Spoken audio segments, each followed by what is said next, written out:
Good afternoon and welcome back to the stream. Thank you for joining me. We are back to Book of Hours today. Very much looking forward to playing some more of that after such a long time. Though it did occur to me, as I was setting up the stream, choosing my stream title, But it has in fact been a little while since Book of Hours, and oh no, I'm not even sure I remember quite how that game is played. I can only hope that once I get into it, I start to remember a few things and can figure it out as I go along. Otherwise I might have to spend quite a bit of time relearning things. I've got a few changes to my setup today. I was previously looking at changing the audio sources a little bit. So setting it up over here on Streamlabs so that the music from the game and the audio from my background music are on separate sources, so I could mute one and have the other still have them both playing, but mute one so it doesn't show up on stream. The issue I encountered with that, as I mentioned on the stream where I was trying it, is that even if the chat can't hear the second audio source anymore, I can. And let me tell you, having two different audios blaring at you from the same monitor, extremely unpleasant. Don't like that at all. And I'm not currently aware of any way to sort that out, to mute something from my audio also on the stream, but not in the way that I have been. I know you can go into your sound settings and start messing around with things there, but that's really not something I want to start doing because I will forget to turn those settings back. That will be a problem later on. Besides that, what other changes have I made? So I reversed that. I have sorted out audio channels on Streamlabs. So now my recordings have my microphone audio, my game audio, and my anything else on separate channels, which is quite good. It's a useful setting, and one I hadn't looked at before because it was mostly I've heard of it being used for people who want their music on a separate channel so that it doesn't show up on the VOD, so they can play, you know, Spotify with whatever music they want and then have it be fine because the VOD will just have silence so it doesn't get DMCA'd.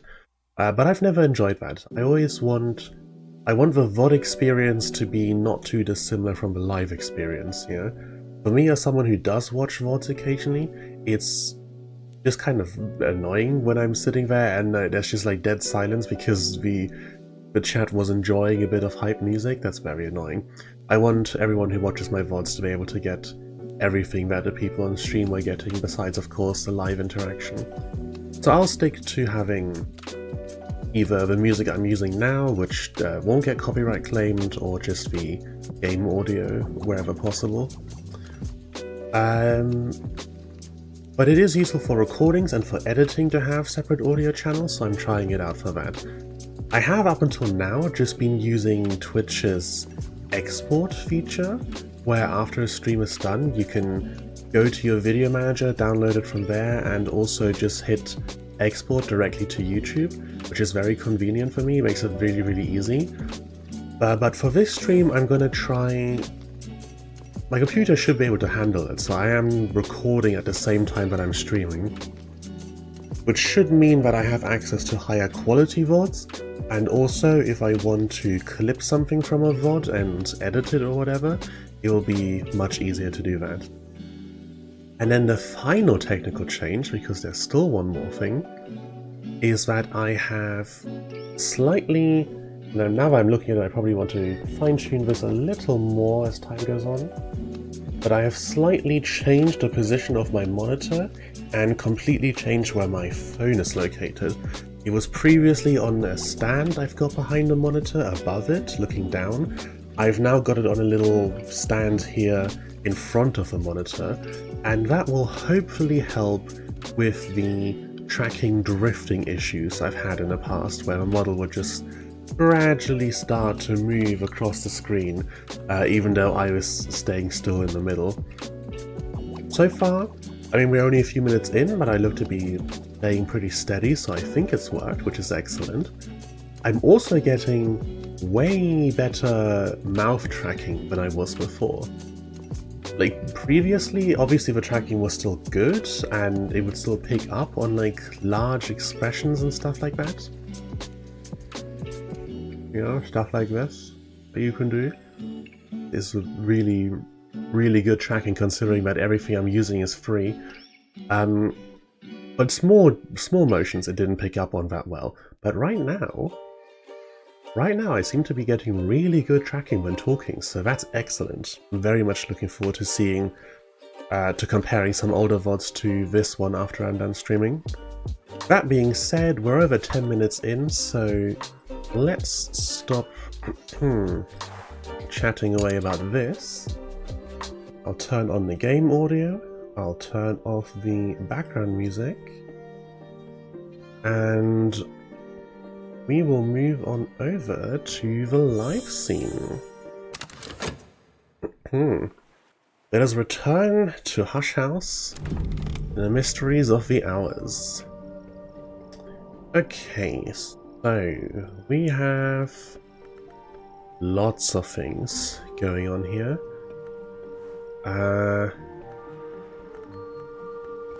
Right, all of my skills sorted into the ones that have been committed and the ones that haven't yet. We've got a decent amount of money, a little bit of spin share even. We have a fair currently going on, and we have this still left over from Numa. What else do we got? These, we did manage to upgrade a second soul aspect, so that's nice. We now have a 3 Rose 2 Moth and a 3 Grail 2 Edge, which is nice. Really want to be upgrading a Fost at some point. I think that would be good. Maybe some Trist as well. What else do we have? These are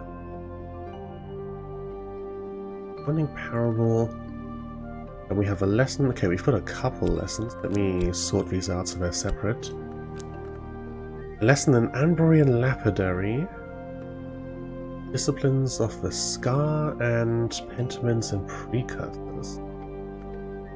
Anborian Lapidary. I know Lapidary is something to do with gemstones, I'm pretty sure. Don't know what Anbury means. I guess we must have stopped right after I had read a book. Oh, and here we encounter the thing I was talking about previously. Every new game I load into or come back to, gotta remember, is it the middle mouse button or is it right click that you use to scroll around? In this case it's right click. Okay, let's move this. Oh no. No, I wanted it to, not to sort, to go down a bit. Oh, that is not a good hitbox on that button here.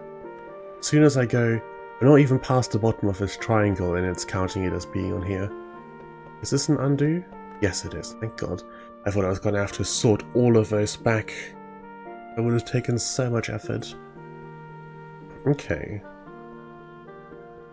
Yeah, so with these lessons, Disciplines of the Scar we have here, but this and this we don't, so these must be brand new lessons, so I must have just finished reading a book before stopping last time. Let's get these both read, or both considered, and then I imagine this was the latest room we'd opened up here, with a nice big world map. We also expanded down here and got a whole bunch more shelf space, so that's excellent. Some more books to be read down here. Right, these are all labelled. Okay, I'm remembering. Pentiments and Precursors. Feats and Feats. They're both together like this, so I assume the joke here is that they're pronounced the same, but I'm not quite sure. Feats and Feats of Forgotten Things. The Carapace Cross, the Line of Antaeus, the World of a Low Red Sun. Though much is taken, much abides. Okay, we'll stick that down here, I guess. We are so running out of room. I think I can shuffle these over? Yeah, I can. We can fit another one on the bottom here. let's consider this as well. Fire a new skill. Birdsong and Skolacopathy. A scale skill, pretty nice. We do have, yeah, stronger scale in Coil and Chasm. Unsurprisingly, a skill named Coil has strong snake association. Alright, so what else do I want to be focusing on? Vincent's Minglings. Is this one that I've read? No. I haven't read this. Or these. Readable. This is a Forge 6, Rose 6, and a Forge 4. Forge 4 I'm pretty sure we can meet, can't we? I have a little look here. Metal 2, and that makes it 4. Alright, where do we have an open desk?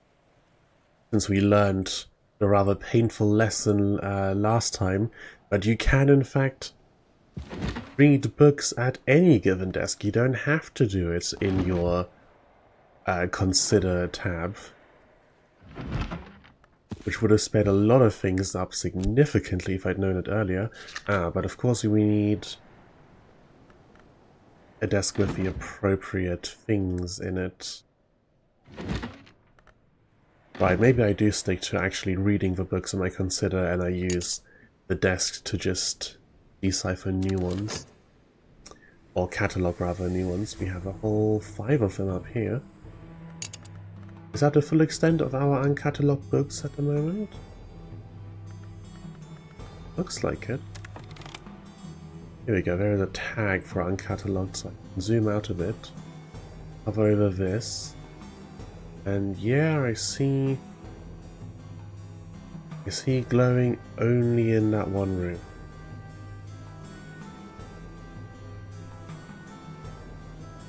Zoomed in a bit more so I don't miss anything. Yeah, it looks like it's only those. Okay.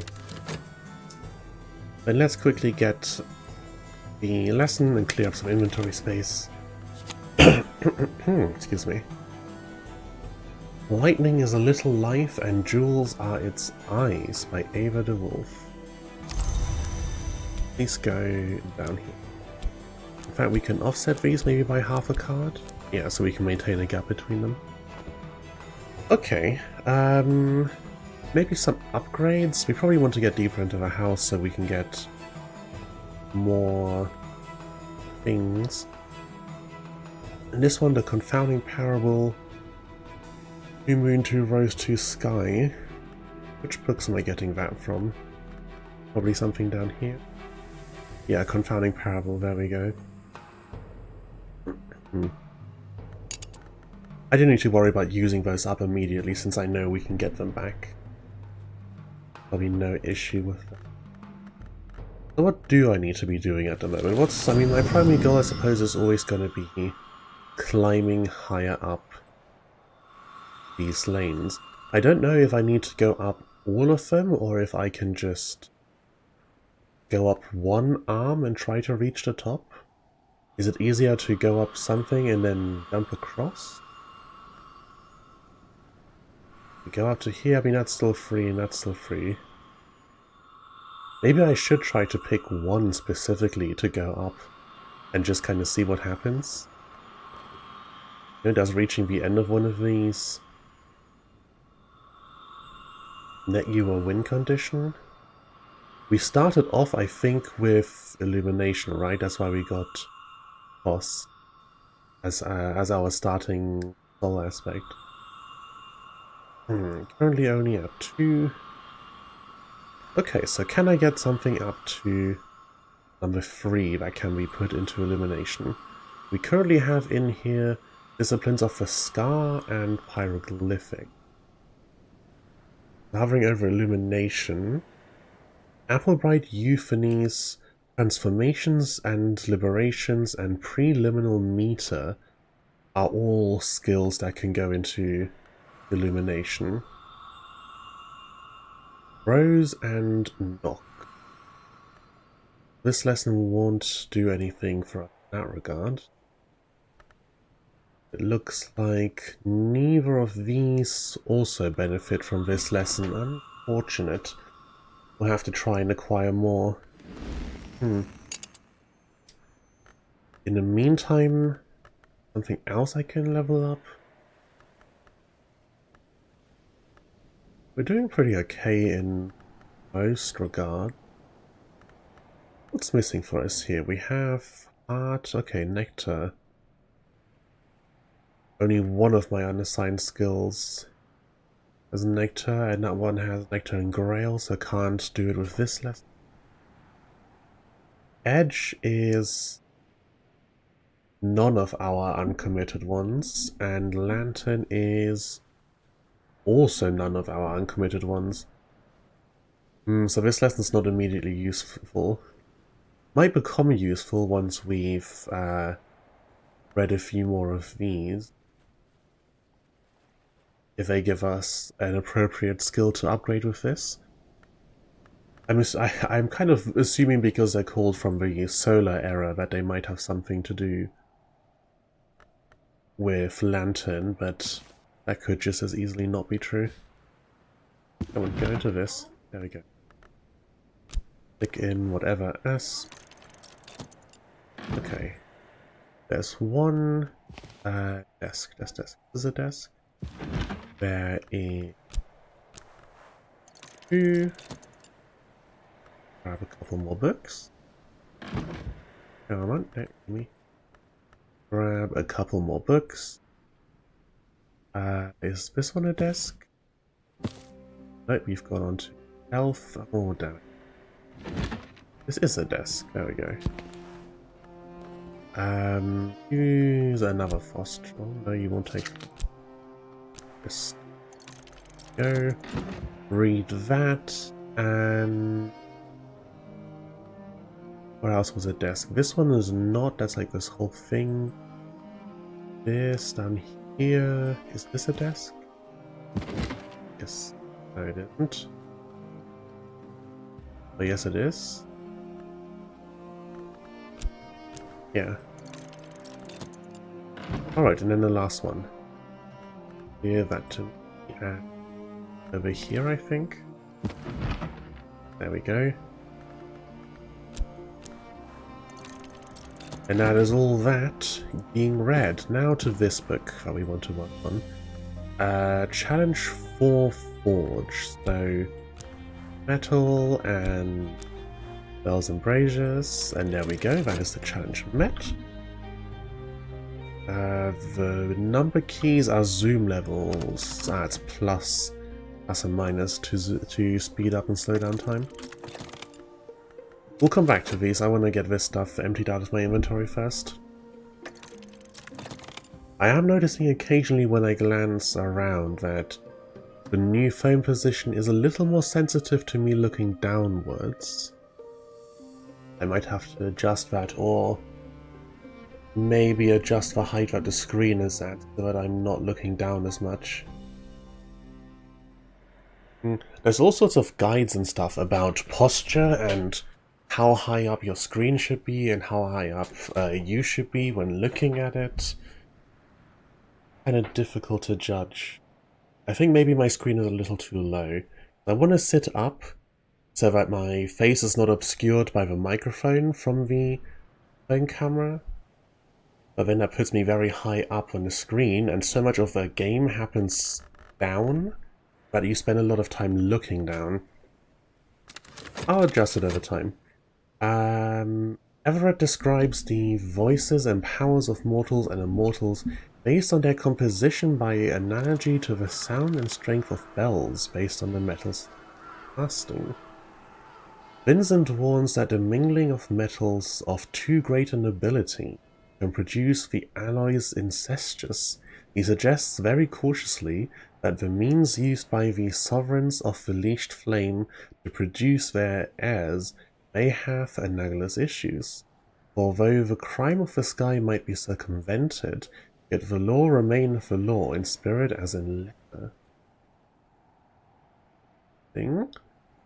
The crime of the sky might be circumvented. But kind of a sky being the long attaining immortality and being punished with the hunger to devour any offspring they have. And that can be circumvented. Yet the law remaineth the law in spirit as in... I'm not sure what that is supposed to refer to in this case. All talking about the law makes me think of is the Sancta from Arknights. Quite possibly my favourite bit of world building in anything ever. A bunch of sweets-obsessed angels in a city they've built for themselves with essentially no rules, and also they all have guns. Every single angel, when they come of age, gets given a gun. It's absolutely fantastic. Memory Foresight. Oh, it was the first one I looked at. I didn't read. Gives me Forge and Lantern. And a lesson in Bells and Brazier. I mean, this is already committed, so I've got no reason really to upgrade that. Forge and Sky. Sky can help to upgrade Applebright Euphonies. That would be good. What else do I need? A matching element of the soul. We need to match Rail or Sky.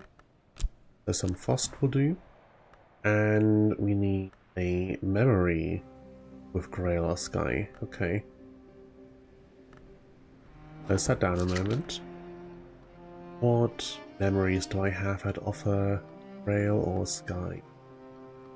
This one, there we go. Another soul aspect to actually read the book. Okay, so let's go through that real quick.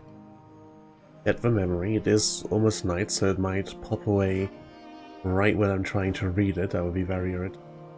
When I'm trying to use it, rather. Right, grab all that. The book goes back to health. Night has fallen.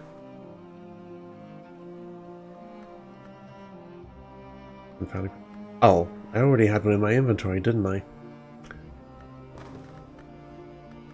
So that was entirely wasted effort there. I don't know why I didn't see it. I guess I didn't hover over the actual icon. I just looked at the icons and then clicked through these, and just didn't click the last one for some reason. Frost and a lesson. There we go. Let's upgrade that. Love it when we set a goal and start making immediate progress towards it. Very satisfying. Okay, Applebright Euphony. Now at level 2. We shall need another Grail or Sky lesson to get it to level 3. In the meantime, we have a Forge book and a Rose book. Give me Rose again. Fet does. Ah, we haven't upgraded Fet, which is excellent. So, Rose, Rose, Rose. My Rose skills are tier 1. At most we're going to be able to get 2 out of them. Okay, 2 Rose, and then we need 1 more. Any Rose memories? No, I mean, we'll get a chance to put something in here during the cycle. Should be plenty. Speed up time again. Oh, a few different things happening. Someone else coming in to chat about current affairs. I was wondering, perhaps you still a chance. Okay, what on Tuesday do we get? A thing. Thing with Rose alignment. Could it perhaps be one of the plants? No.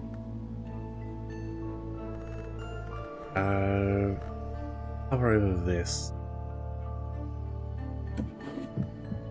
There we are, this is a thing with Rose. Elophaly is clearly more interested in the occult than the aesthetic aspects of the work. By most measures, the rhymes are contrived, the meter inconsistent, the imagery banal. Still, even the worst verses have a compelling quality, and I find myself drumming my fingers on the desk to accompany their rhythms. In an afterword, Elophaly discusses mnemonic holometaboly. By holometaboly, sometimes I can dissect what a word is supposed to mean based on the Latin or whatever that is smashing together, but I don't know what holometaboly is supposed to be. By which he seems to mean a sort of crafting process where memories, when fed into a preliminary meter technique in the presence of enough knock or rows, can blossom and fissure into more potent versions of themselves. Yes.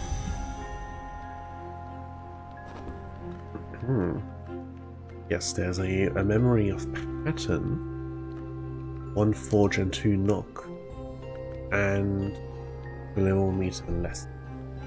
Liminal meter, we have that, right? Yeah, here, 3 liminal meter. An elimination, which means we could just directly upgrade the skill with its lesson and get closer to climbing the elimination tree. For now, this is unlabeled. So you go in here and it's memory pattern, which provides us with 1 forge and 2 knock.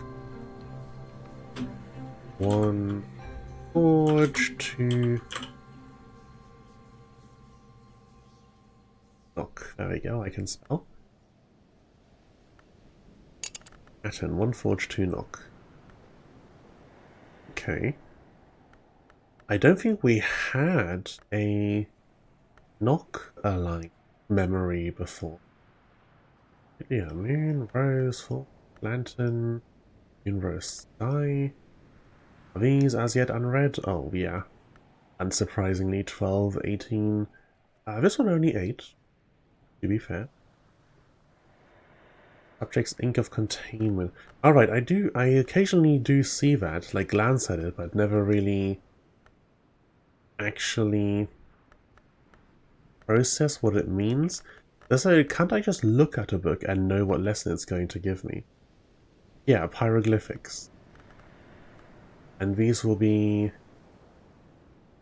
subject Desmohera, which is one I haven't gotten yet.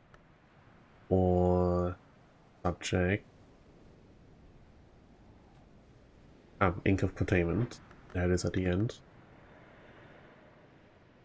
Watchman's paradoxes. I assume this one, if I look at it, was a subject preliminary meter. Yeah. It's not really relevant because I want to go through all of the books anyway, but it does mean that I can, if I can kind of look at what I need lessons for to upgrade and search for a book specifically, if I were in a rush to upgrade one thing above all others, and I was willing to look through every single book in the library to see if I can spot a book that happens to have an appropriate lesson. Let's talk with you about this. Apollo and Marsyas. The school had been thought lost, and I am pleased to say I played my small part in its recovery. It is rather old. I have been asked to help arrange it to suit temporary expectations. Try a book with as much mystery sky as their sky interest. Who are you, by the way? Mr. Peter Agdistus. Musician, mystic, impresario. Agdistus was a dancer once. One cannot see him without knowing it. The wound in his thigh keeps him from the stage, but his every movement still has the cadence of a prayer. I should do some writing on, character descriptions at some point. How high is your interest? 3. As much, and yeah, I need mystery sky not. Yeah, I should do some point on stream little exercise and character descriptions and stuff like that. because they are very important. In setting a scene and all that, you want to describe a number of different things, and the kind of tone and presence of a character is definitely one of those. I've read some stories where the characters really had this kind of aura about them. In the web serial Twig by Walbo, also of Worm author of Worm as well, the Duke who shows up. And this are two separate people. The Duke who shows up is someone with just incredible presence on the page. You can picture that man. When he's talking, when he's in a scene, you can imagine vividly what he looks like, what he's doing, how he's moving, which I think is very, very impressive and something that I would love to be able to do someday. There. I was about to say, do I just not have any Sky books? I have to imagine that I accidentally went past at least a few of them before finding this one. Okay, so preliminal meter. With a lesson in preliminal meter and a memory of pattern and effort of either knock or rose, which I don't have access to. My only rose is tied up in this fatigued vet. Okay, well, I can just read the book again tomorrow to get the memory back and do it then. In which case, this book forge, so let me get some metal in here. Forge 1, 2, 2, 3. There we go. And a memory. Oh, you've got some forge. Since it's going to go away overnight and I have to read it again anyway once the vet has recovered, I may as well use it for this. What am I reading here? The Book of Cinders. Meant to be an 18th century fireworks manual, but with some exotic ingredient choices and a substantial section on tephromancy, divination from ashes. The text takes as its theme the motto of the Society of a Noble Endeavour, Aliter Propris Ignis Cineribus. I shouldn't try to do impromptu translations all the time. A fire by its own ashes is nourished.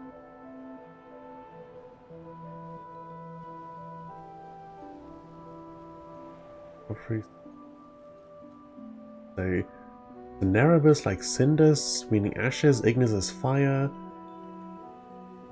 Aliter Propris, by its ashes is nourished. Propris like prospers? And then Aliter, yes, is the word that ties this whole thing together into a sentence that means that.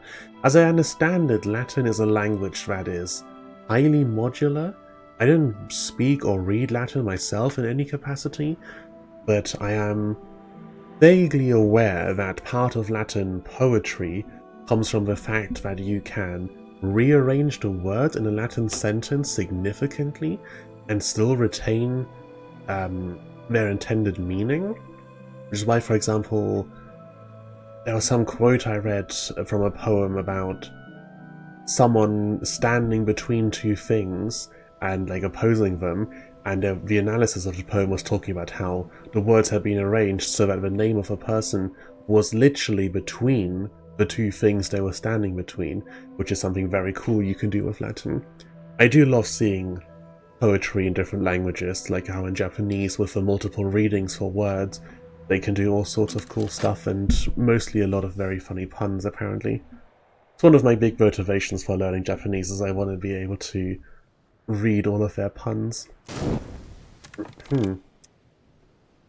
A surprisingly casual final section mentions that iotic essence, the root of the great and exultant ink or pimental, can be refined with enough forge from a variety of liquids.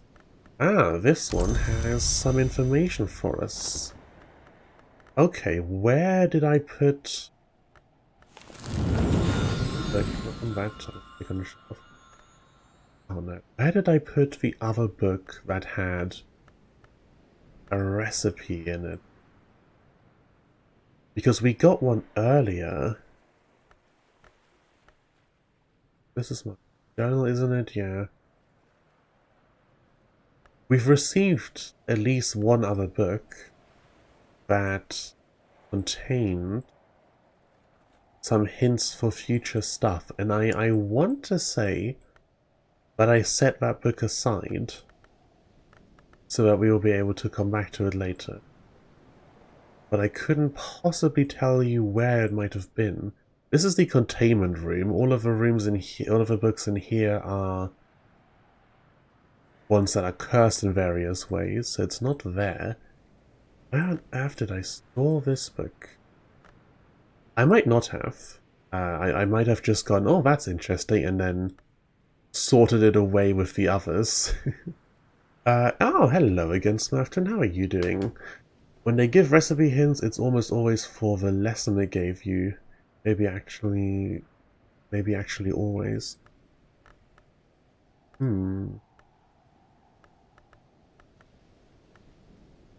Well, I guess I can just sort it with where it's meant to be at the moment. What memory did I get out of this? Foresight, I think? Foresight. I have those down here, don't I? Then Foresight, there we go. 3 of them at this point. And a lesson in hieroglyphics. Forge and lantern. I think this... Yeah, this is one of the skills I also wanted to upgrade. Do I happen to have the appropriate...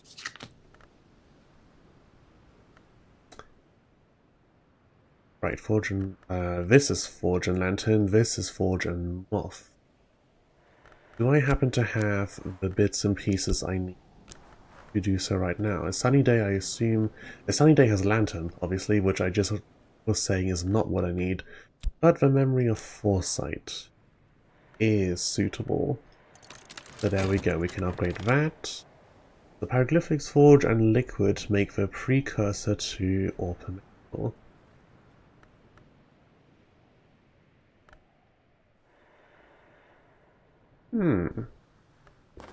I'll see if I do end up engaging. My visitor can't read VAC, this text is of no use to them. Oh. Whoops. Didn't even consider that. Oh, and they've left, so we don't get the usual... And we don't get the usual bit of spin trail, whatever that we would from that. My bad, I did not consider that that would be a factor. Completely forgot about the languages. Okay, let's go around and collect all of these books that have been catalogued and see if there's any that we want to go about reading. What have we got?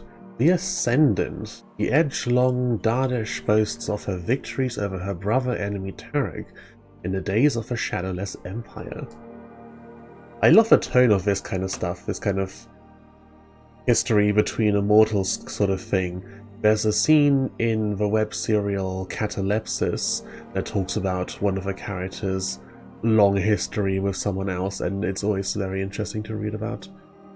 This is written in Hyksos, so I can't read it. It's also got witchworms, which is unfortunate. Subject Edicts Martial.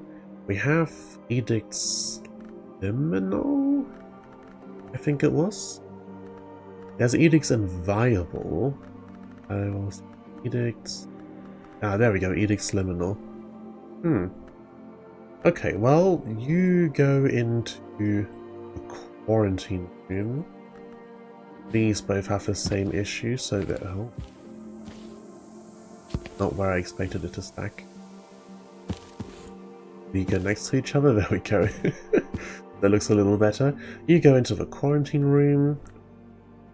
You... Moon 14. Ooh. Hefty. Also about Edicts Inviolable.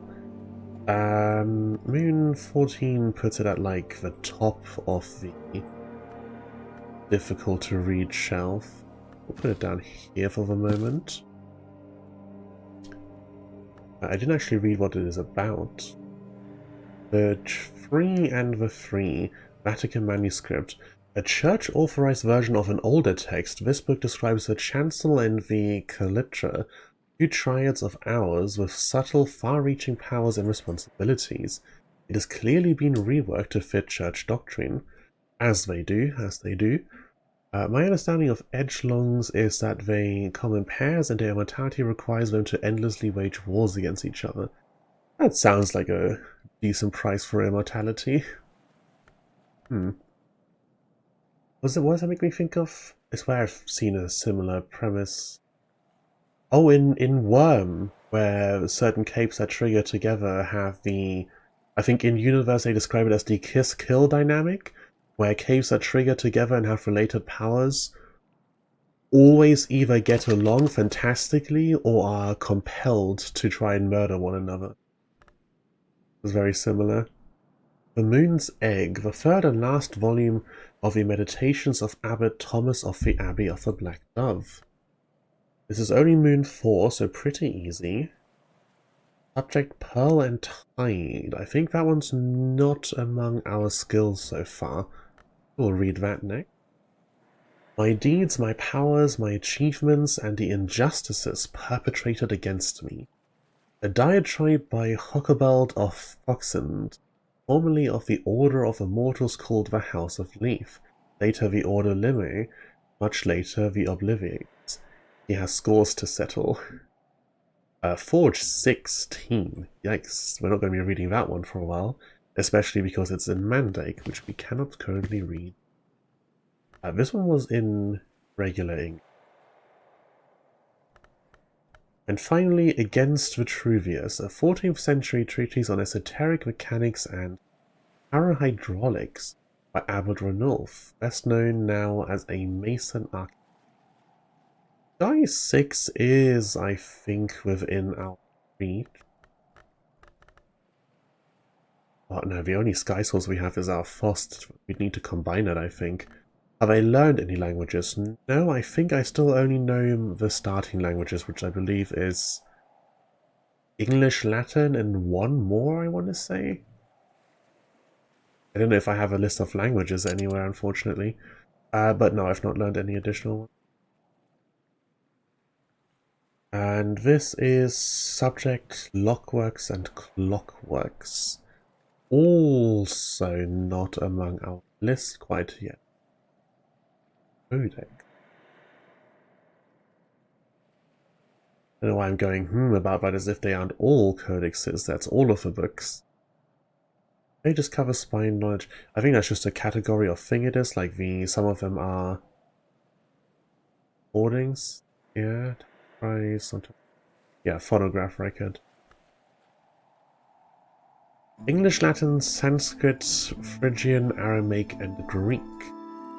Yeah, I believe I've only got English and Latin. Okay, Sky 6 maybe not quite achievable yet before we get some Fost merged or get some tier 3 skills, so we've got enough to go around. What are we waiting for? We need to recover our fets so that we've got enough rows, or any rows whatsoever, so that we can get preliminal meter upgraded with this. Disciplines of the Scar currently doesn't upgrade any of our non-committed skills, so we need to learn more new lessons, which means we should be reading more books. Pearl and Tide, we'll see what that is. No librarian understands all the real-world languages that you can come across, so we can read English, Latin, Sanskrit, and Greek. I don't know whether Phrygian or Aramaic are real languages, I've not heard of them before. But Sanskrit, Greek, and Latin certainly are. English, I want to debate whether that's a real language or just a collection of words that vaguely define a meaning. Okay, so we've got that up to level 2, we want to get it to level 3 when possible. That can wait for a minute. Moon. Moon. Give me something vanilla.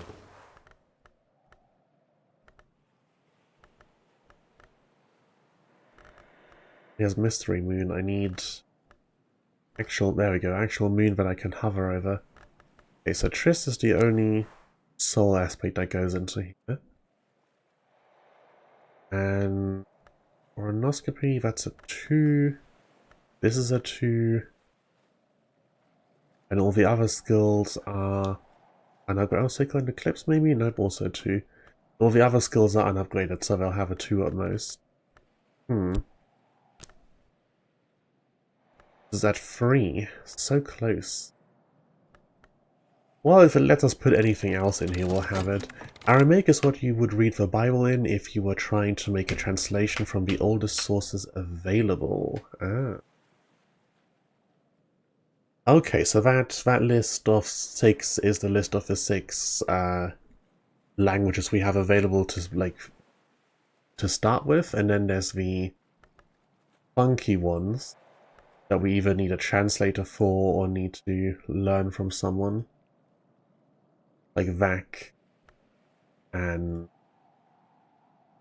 Mandake. Okay. We provided me, but not enough, so give me an opportunity to put something in here. 3 different ones. Oh, there we go. Alan Schmidt. Delivery from Kata and Hero. What did I order from them? I cannot remember. Abbot Thomas speaks of the coming death he hears in the sound of the waves, but rejoices that his blood will water the egg of the moon, by which he seems to mean the last chapter was dictated, not written, by Abbot Thomas. When Thomas's old sword brother Trife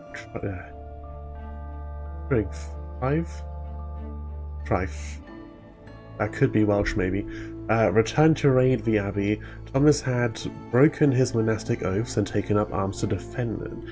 The two had both been mortally wounded. Thomas's last words are, "The wheel turns, the moon sleeps." Mandake is a real-world language that has some occult ties, but Deep Mandake very much isn't. Interesting. I mean, most kind of, fantasy magic languages that show up in secret history, real-world fiction kind of stuff have real-world ties. So, like, Enochian, the language of the angels, that isn't actually a real language, but someone made up at some point and stuff like that. I do have lots of thoughts about that kind of thing and the use of certain languages in magic systems, like for example Latin for summoning demons and also for spells in Harry Potter, which, raises questions about, like, how does magic work? Why is it Latin specifically? Lesson Pearlantide. Get more understanding of Pearlantide. Tell me about that. And then as soon as we've got that skill, I want to open the pack. This book... Oh no, I missed what memory we got out of here. I guess it will go into the unsorted pile. Whoopsie daisy. I hope it wasn't something new that I might need. Okay, there we go. Pearlantide. The depth of the sea, the waves upon the shore, and the memories of their all. 1 moon, 2 rose. And that is a Bosk and Nyctodromy skill. Now, this doesn't go higher, does it? You can go further down, you cannot go further up. You can start moving these over to the side. But here the many things intervene. I can get one more in here, I can overlay some here. If I move these down, we've got 1, 2, 3, 4 more spaces. 1, 2, 3, 4, so 8 more spaces for skills before we start having problems. If we drag the arrows. Ah! Excellent. Now I can be even more obnoxious with how I choose to organize things and take up more screen real estate. We're seriously running out. Can adjust these, that's fantastic. Excellent. I can adjust this so it's just above where my head is. But then I'm taking up so much screen and this stuff doesn't need to be visible all the time. Okay, a delivery from Kate and Hero. We ordered, I don't know, some tea maybe? Alright. Yeah, Veil Goddess Lapsang Seshong. Named for an enigmatic minor deity whose charge is the healing of burns. And that is a Forge and Sky tea. How good to have. I assume I was trying to cure something and started ordering random things in desperation. Seems like the most likely explanation. Okay, I wanted to upgrade Preliminal Meter, and I needed the memory from this for that. So, let's read this book again quickly. Then we can upgrade Preliminal Meter, and then I'll go pick up some new books off the shelf. We have plenty still unread. Yeah. Pattern. Book is back on the shelf. Preliminal Meter, the memory, the lesson, and soul aspect. Cool, one more thing upgraded. Now then, up here, you can choose in settings how much overlap is allowed. Oh yeah. It is set up to allow like half at the moment. Yeah, half. Which I think is perfectly fine. I could start stacking them up like this. That might be a good idea because it does still highlight them if you hover over things. How visible is that? Pretty visible. But then if I bring one out and put it back and then put another one over, I could end up hiding something completely.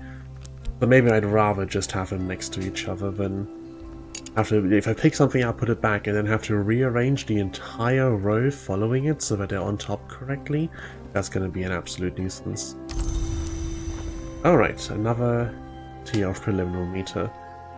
So we'll want to get one of these to level 3, and then another to level 4, and then another to 5. And I'm going to try and climb up the illumination tree. All the way to the top. I still don't know whether I need to pursue one over the others, or if I want to fill out every ring of all of them. But for the time being, where opportunity presents itself, I'm going to try and aim for bumping up illumination. Now then, unread books. A Moon 6 book. You've got 1 moon in Tryst and 2 in some of these skills. That's not great. Only 3, even if we put Soul in. Well, it's not impossible, but it won't be.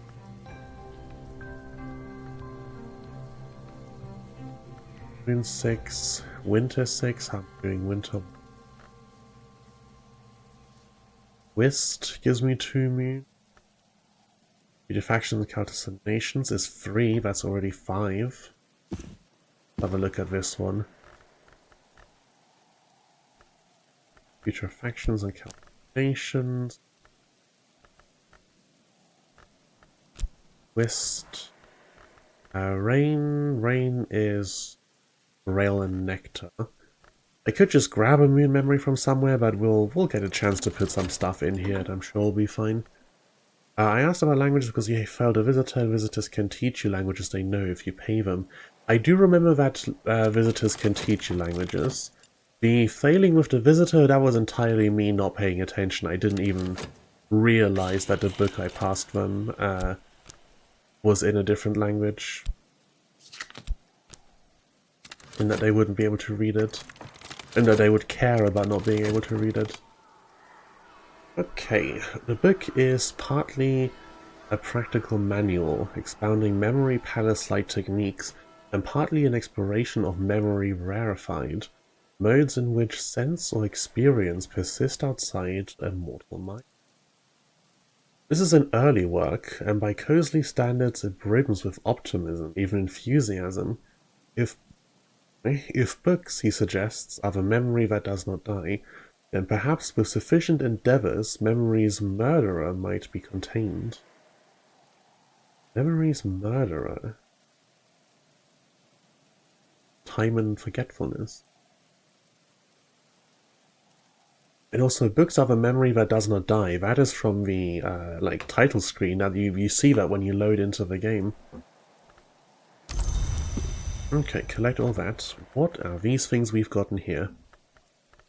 Okay, first things first, a book went back to the shelf. That's not where it's okay.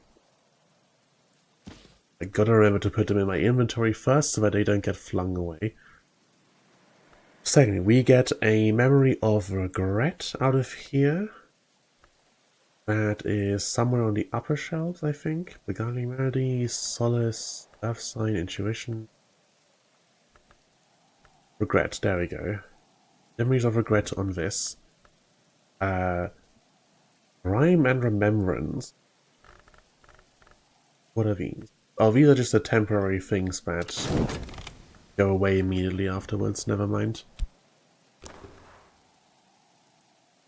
Let's read up on that. That's on the gate of the house. Right, yes, written in 5 languages, I think it said. Can we see that somewhere? Is that a thing that we can read on, like, the entrance? I shall Slater, but it's... Oh, yeah. No, it doesn't say it anywhere here. But yes, I do remember. I mean, I read it barely an hour ago, but it said something along the lines of, like, written above the gates to Hush House in 5 different languages. Books of a memory that does not die. Debatable. Plenty of ways for books and texts to be lost. Okay, Rhyme and Remembrance. To speak with the dead, to torment the living, to celebrate both. And that is a birdsong and scolacosophy skill. 1 moon to winter. Alright, we can put the book over with the regret shelf. There it is. What's up next? You've got 6 scale and you're written in Sanskrit. Horns and ivory. Alright. Give that one a go. Scale. What has scale attached to it? Health. Only health? Yeah, only health, and then I assume it's Coils and Chasms is our best. Yeah, at 3. 3 out of 6. Not sure you can know where it was the unlock text. Another 2 is doable but not likely, so let's have a look-see real quick. Do I have anything I can read for a quick, easy... scaled memory? Hot Sky, Grail Sky, Lantern. There we go, an earth sign has 2 scale on it.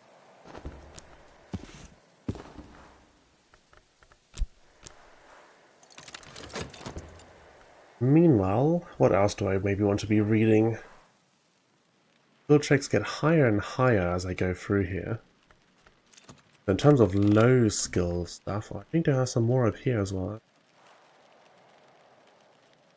10s and 8s. This one's only a 4, but this has been read as already.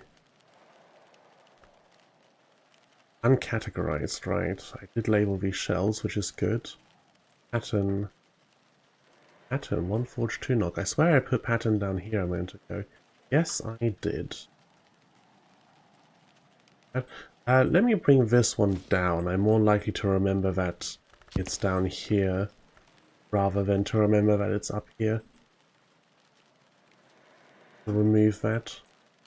I know you're going for illumination, but probably do check if you can get the 9th element of the soul instead when working your way. I don't actually know what I'm missing currently. I mean, obviously not because I haven't seen it before. Do these tell you at all? No, the skills thing. Somewhere, I swear it told you what you can get when you put something in any given spot. Ushery, committed, skill. In winter, skill, if a stray is gonna cost me. When you put a skill in a slot, you get a picture of what it would be, right? But then I can't really know what I can't really go specifically for that extra soul aspect because I won't know what I can get until I've prepared for it, you know? I have to put in the effort to get here before I will know what reward I'm getting out of it. Yes, we have signed that.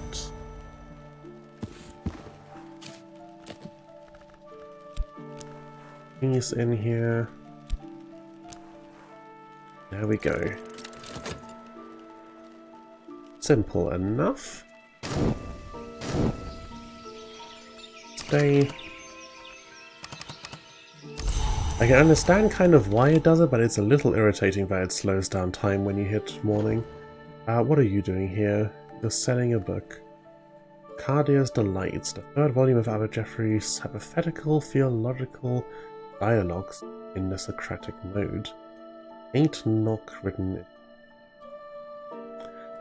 I almost want to say I've seen this one before. Did I maybe just fail to buy it last time? Possible. I did not have money available at some point.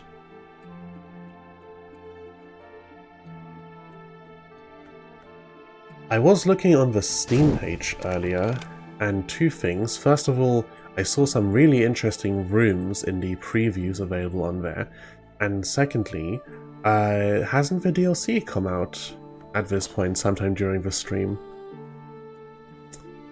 Like I think when I looked at it earlier, it said it would be coming out in an hour, so I assume by now the DLC must be available. The Encircling Tantra speaks of a serpent gate, that hungry portal sometimes known as the Spider's Door, which is sacred to the Mother of Ants, through which the Great Hooded Princess pass. The Tantra includes an invocation, but cautions, helpfully, that the invocation is of insufficient power to reach the Serpent Gate from the Hunter's Gate. A road which has no destination is itself a destination, it adds help. Yeah, like 12 minutes ago. I think I'm going to try and complete a run before I even consider getting DLC on top of everything. I did spend some time this week playing the new Crusader Kings DLC, and I must admit I was skeptical when I heard about it, but what they've put out is actually quite enjoyable. And for a Paradox release, not to give them too much grief over it, but for a Paradox release it was surprisingly stable and bug-free. They do struggle with that from time to time. Horns and Ivories, Knock and Scale. Let's give that a consider, and where is our Memory of Fear shelf? Will be up some. One of the earlier, simpler memory thing. Fine. Categorization. Foresight. Or maybe this was so early that it was before I started actually sorting them properly. In which case, here, this can be the fear shelf. 1 edge, 2 scale. on edge to scale. And go another book read. Okay, another skill acquired. Next up, more books. This shelf here, these are all kind of high difficulty. These have been read. Here, that's a 10, an 18, an 8. 8 Forge we can absolutely do, I'm quite sure. 8 Nectar, maybe. Is this shelf? So, okay. 12 or 14, 16, 14, 12, all very high level. Maybe it's time to start delving deeper into the house. Okay, so Nectar. The subject is leaves and thorns. We do have leaves and thorns. Grail and Nectar, not relevant to any... Oh, Grail? Grail relevant to a skill we're trying to upgrade. Like, it would give us one of the 2 lessons we need. Fog has a lot of moon and knock. Oh, it does. 3 and 3. We're halfway through the day. Is there enough time to hire a person? And would this get us into any of the rooms? Or do I use it for one of the books? Moon and knock. So moon-wise, with Trist we have 1. And then with this, we've got 6 in total here. And knock, please. We don't have a soul aspect for knock. We get 3 out of preliminary meter, so again that's 6. A lot of 8 challenges sitting around for our books.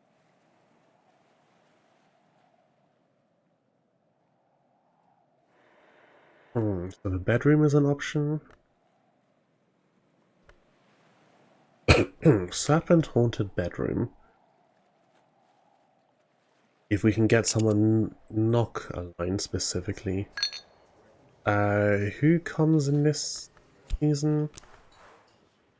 Orchard Keepers, Nectar and Heart.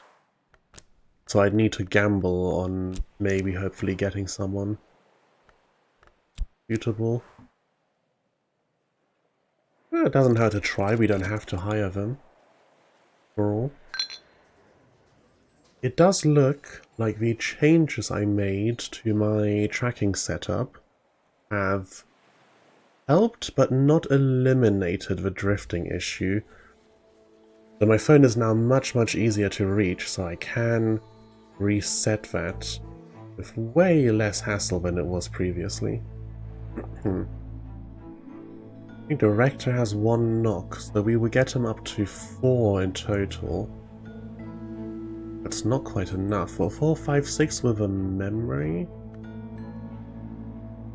Oh, with this, it might be doable.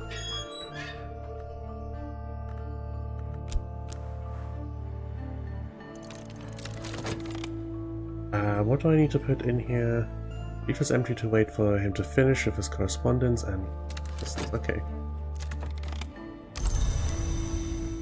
He has 1 knock.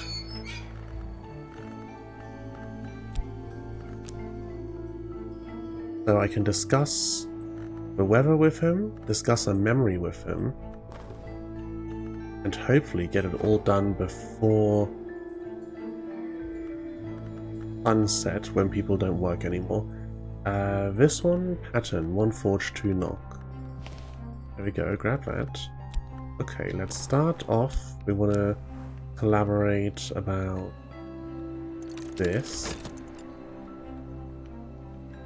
Then, as soon as this hits, first, what is the skill? This is a 1 knock 2 scale skill. Okay.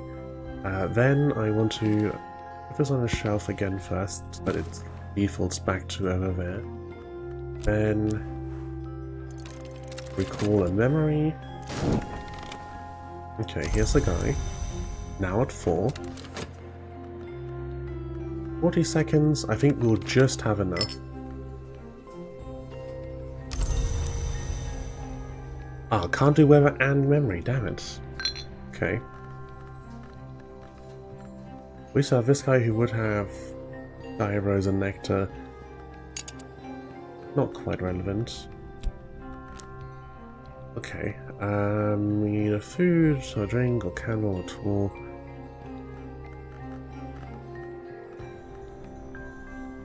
Have a look.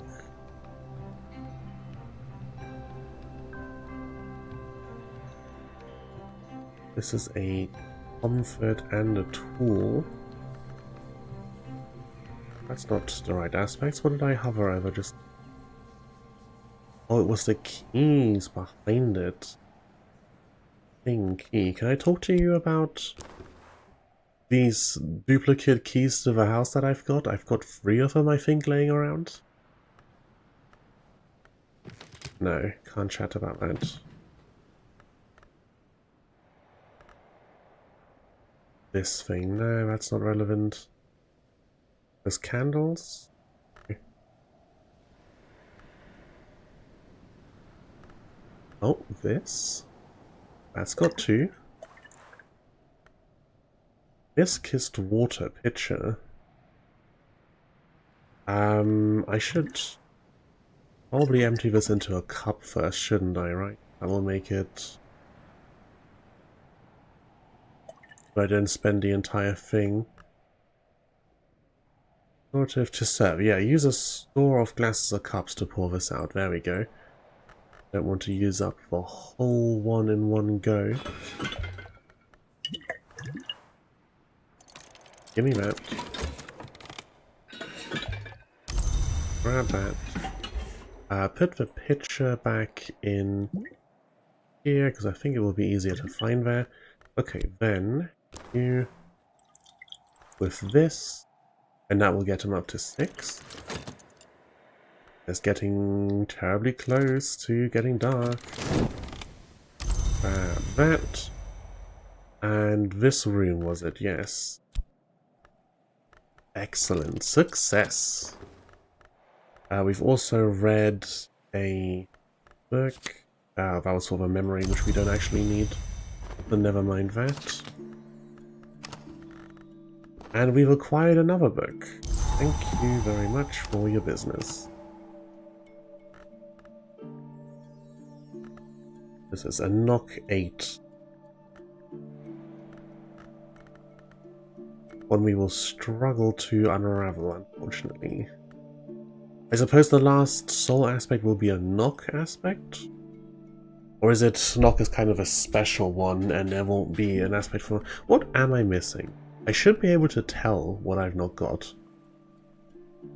Grail, Heart, Edge, Moth Rose, Nectar, Heart and Scale, Edge Forge, Lantern Eye, Moon Moth, Lantern Winter. I feel like I've got things pretty covered. I guess there might be a scale, like if health is kind of a separate thing, the dwelling place of the soul, there might be a scale nectar soul aspect. That would cover something we haven't got anywhere else, I think. Shapt is the name of it. Okay. Well, that tells me anything. But we'll find out when we get to it. In the meantime, so the room's being opened. Then I don't think there's anything else time pressing we need to deal with. So back to the books. Forge, I'm fairly confident we should be able to open up. We've got free forge here, we've got free forge here. Metal, that's 4, 5. 3 more we can get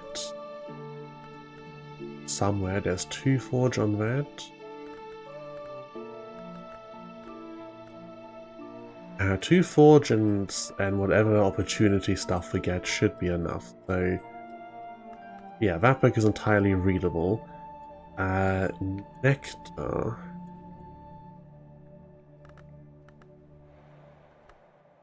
It is also forge, but only one forge. We can get 2 out of foresight.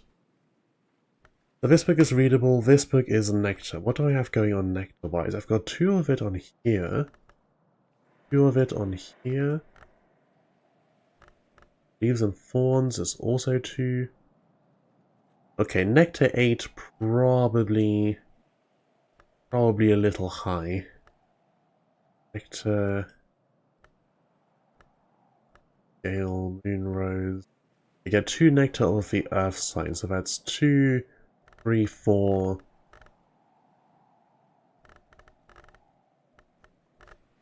5, I guess, yeah. Okay, this book can go back on the shelves for the time being. We'll focus on these 2. Don't have Colosseum. Oh, it was in a different language? Written in Colosseum, a woven language. Ah. Indeed. A moot point whether I can meet the skill check when I can't read the thing to begin with. Okay, come morning I shall read one of these books, get that forge, and then get this book read. See, what do we have in this new room? What is this room? Violet Chamber. In the days of the DeWolves, this chamber was reserved for the lady of the house. Later, the librarians Willem Harris and Gervinus Van Noren both preferred it to the librarian's quarters. Harry's is established a little shrine to St. Agnes in the far corner, and there it remained for many years until Van Loren ordered it moved. What room were you just in the preview? I just saw some funky stuff. There was some, like, massive metal box suspended in the air in the middle of the room. No idea what it is or what it means, but it looked cool.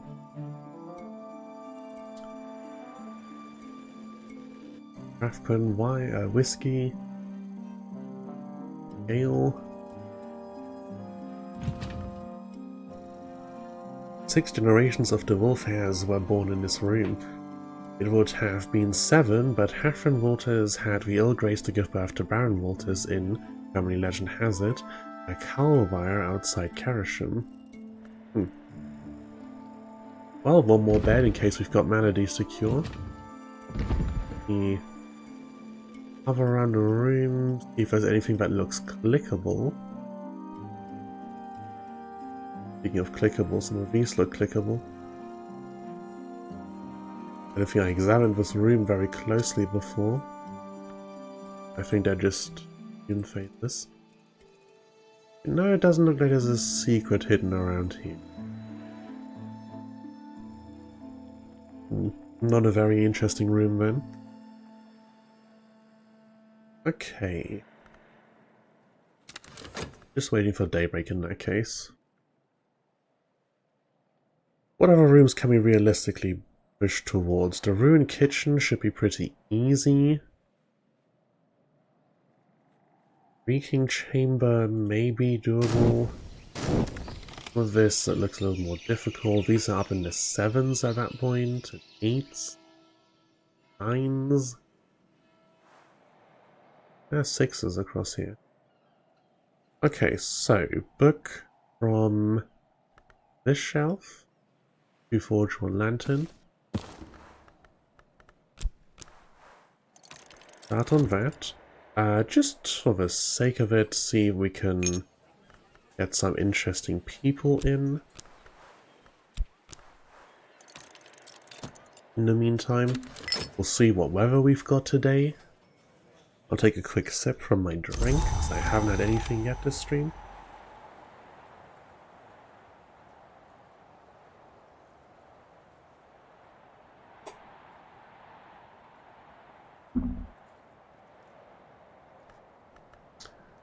A gale, free heart, free sky. Free sky will get us in a ruined kitchen pretty easy.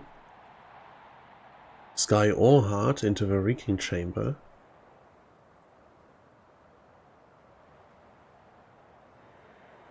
Six heart is free if you wait for the storm. I want to say someone in town also had heart and possibly also sky. Maybe these guys?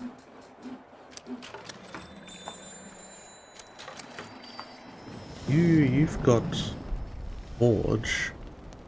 Maybe also heart and edge? I really should get like a piece of paper or something and write down what each of the town occupants has to offer. I might look it up real quick at some point. And just, I don't know, write it down on one of the bookshelves as a note. Okay, for now, let's just go through things.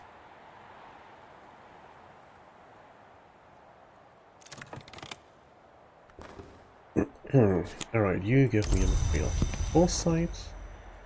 And here we've got a poet who is Wintermoth and Sky. I'd like to chat with you about the sky.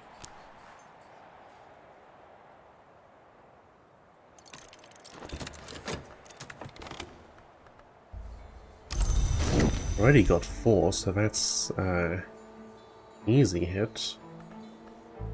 In fact, do I have enough sky going around here somewhere? No, it's in Boston, it's only 1. Makes them up to 7.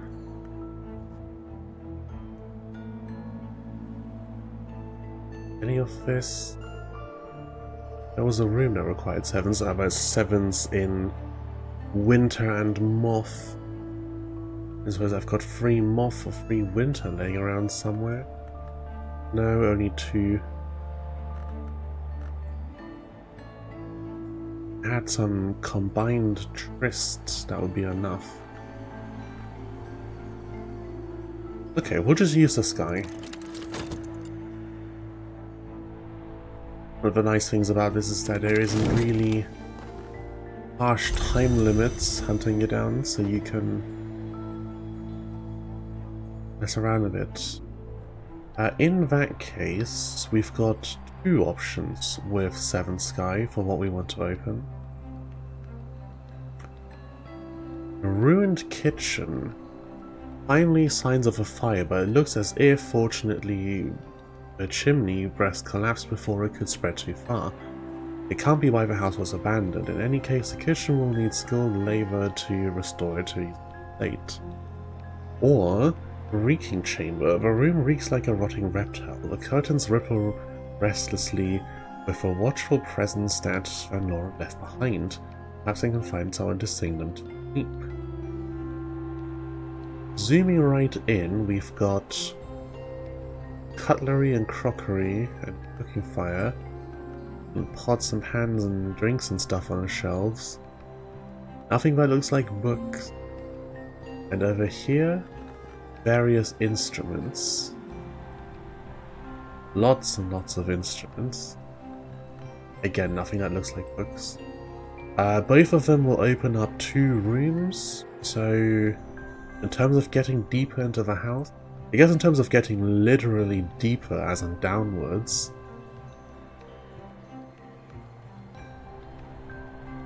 getting up to 6 Forge some alternative way is probably easier than getting up to 6 Heart or Sky again, so I guess we'll go for this one. This should be easy enough to unlock in other ways. Mr. Skill has 2 Grail, 1 Heart. I believe Mr. Skill has 2 Winter, 1 Sky. Rector has 2 Lantern, 1 Knock. Denzel has 2 Forge, 2 Edge. Alright. The information, let me... here, sure. Mrs. Skill... 2 Grail, 1 Heart. Mr. Kill has 2 Winter, 1 Sky.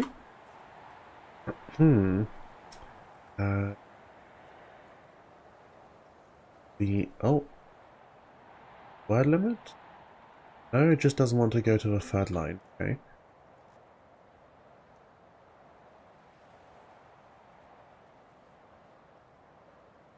Director has 2 lantern. 1 knock and Denzel the Smith has 2 forge, 2 edge. There we go. Okay, so 2 forge. We want to get up to 6. This is already 4. And the memory of foresight makes it 6. Well, there we go. It was 6 right before I go rushing off. It was 6. And we need to use 1 metal.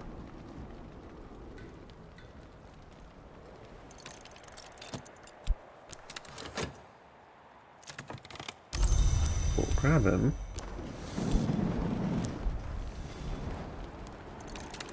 About this. No, it was you can't use a memory and weather both together. I should be able to... Oops, I've tried this up by accident. Should be able to still talk with them, yeah, about metal.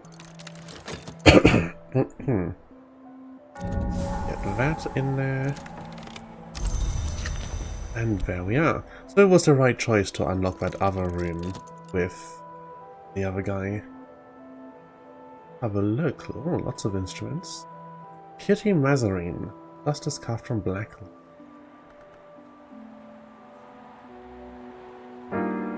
With a grand piano. And rose.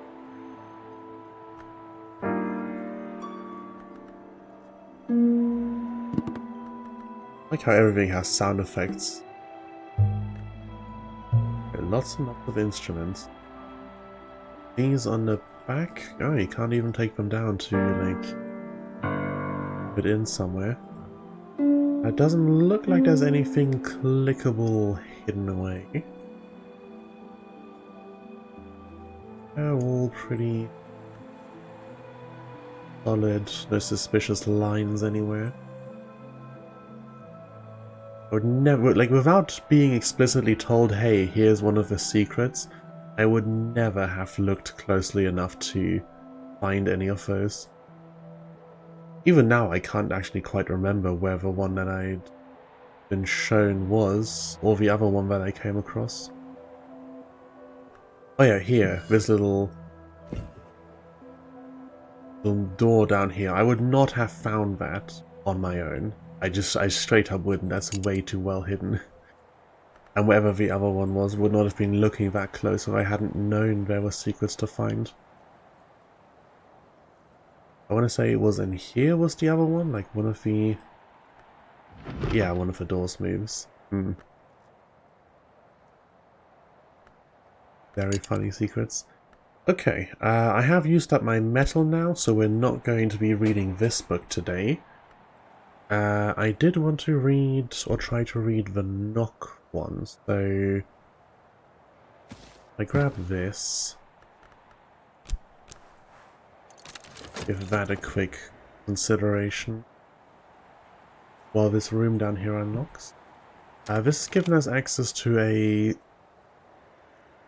Challenge 7 Grail and Nectar room. It did not reveal the one underneath it. I personally have not been able to find any others. Yeah, if there are more in the uncover part of the house, I haven't found them either. Okay, book. Memory.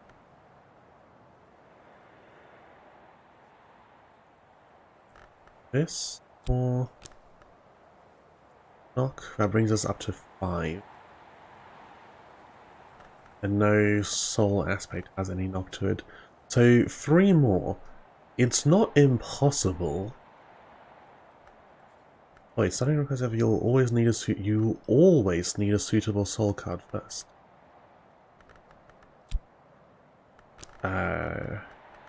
Put whatever in here, right?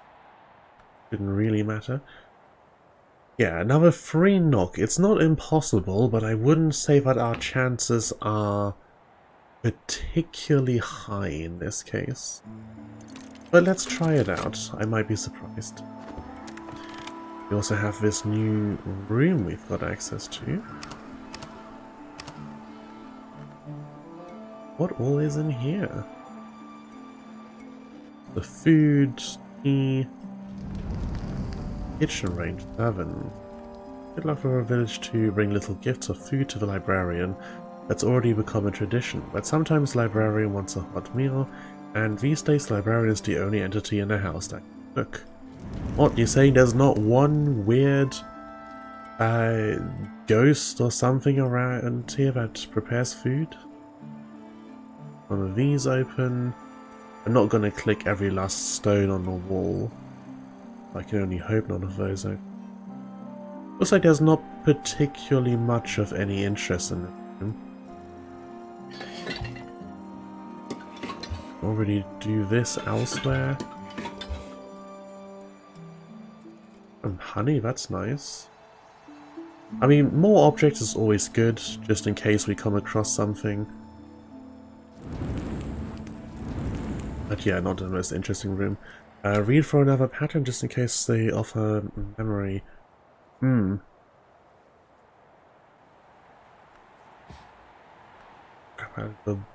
bowls are a tool. There they are. Oh wait, I want to drag from here directly to the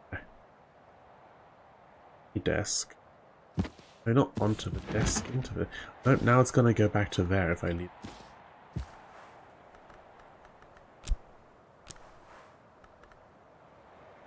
Okay, read that real quick, just in case we get a memory option. Good shout.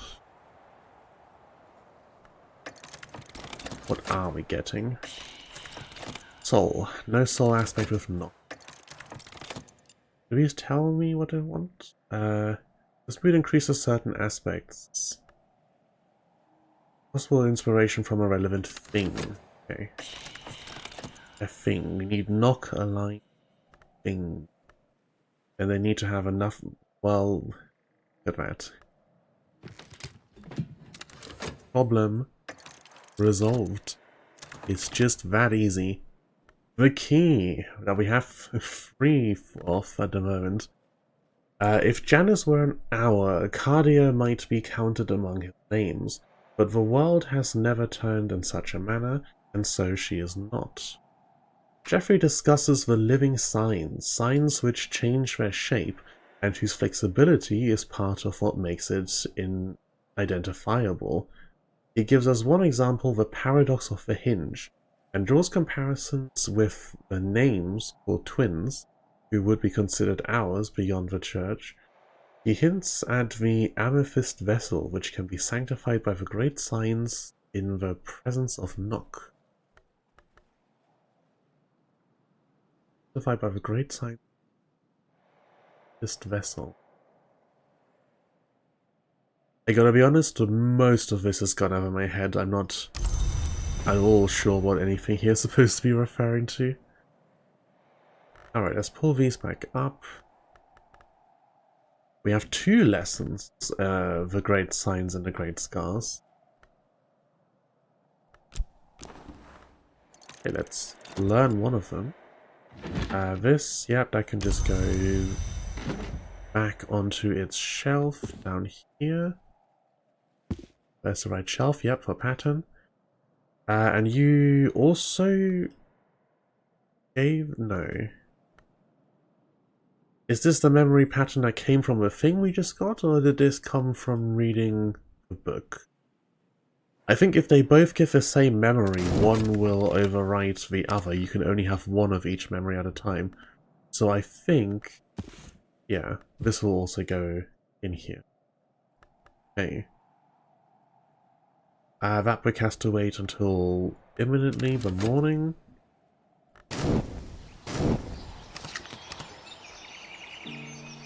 Alright, given that, we've got fog today, which is Nock and Moon. What are you? 2 Grail, 1 Nook. Some glyphs are too obscure to reside in any language, but too potent to remain unwritten. Oromakistry and Hushery. Okay, so what rooms have been? The Wrecked Pantry and the Ravaged Foundry are now available. Okay, the Foundry is an easy get because that's just another 6 metal, but we'll read the book first. Nook, Moon. Anything require any of these? No? You need 9 Moon, that's a pretty high ask. This one's also 6 met forge, even so we can open up that as well. I guess I can try and use the fog to read something.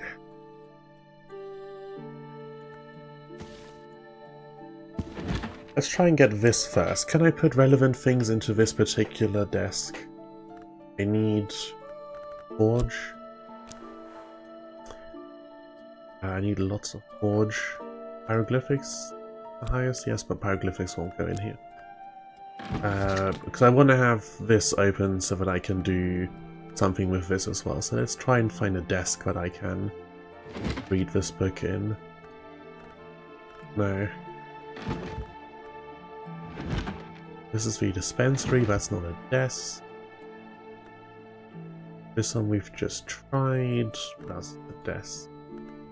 Down here, desk reading room, we need 4. Although lantern?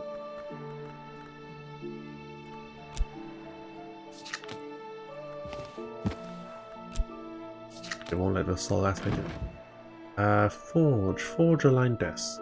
Desk. This is also a desk. No forge. There's a bed in here and a bed in here. This is a desk. There we go. Which won't take the book. Oh, this is not a desk. This is an alchemy table. Damn it. At any other point, I'm delighted at alchemy, but in this particular instance... No, I think that's all the desks, unfortunately. Okay, well, is there a desk that does Nook and Moon stuff, so I can do the book in my Consider and do this somewhere else? Here's Moon, at least. The nice Moon book that I need to read? Moon 6. Pretty low bar. Trist gives 1, so we're at 4. 5, 6. Is this in a language I can read? Readable. These stories. Hero period. Alright, excellent.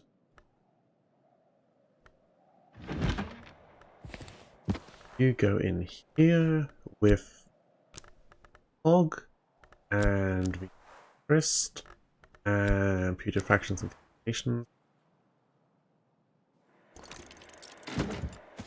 And then you in here with some metal and a skill. Alright, and we need a memory first. There was a 2 forge memory? Yes, foresight. Give me a memory of foresight. While that is all going on. We've got them both ticking, making very steady progress. It feels like we've really kind of hit our stride to a certain extent in being able to get through stuff. Like, I don't necessarily always have the tools I need to get through any given challenge, but I always have the tools to get through a presented challenge. You know, there's never no path of progress available. I think is excellent. There's actually something that I think it says on like a loading screen tip or something for the game, saying like there's always something that you can be doing. It quickly becomes clear that many of its destinations no longer exist or never existed in a traditional sense. But the annotations remain fascinating. The route to Noon, the long sanctuary across the Western Sea, may remain viable. 2 pages have been gummed together. When teased apart, they reveal a route to Ys behind the wave, marked in red and gold inks with heavily underlined warnings. Here the final city, strike the hours, lest earth and sky break open. Alright, this is a memory of gossip. 2 rose and 1 grail. Frivolous but tasty. Pretty sure I've not gotten a gossip memory yet. 1 grail, 2 rose.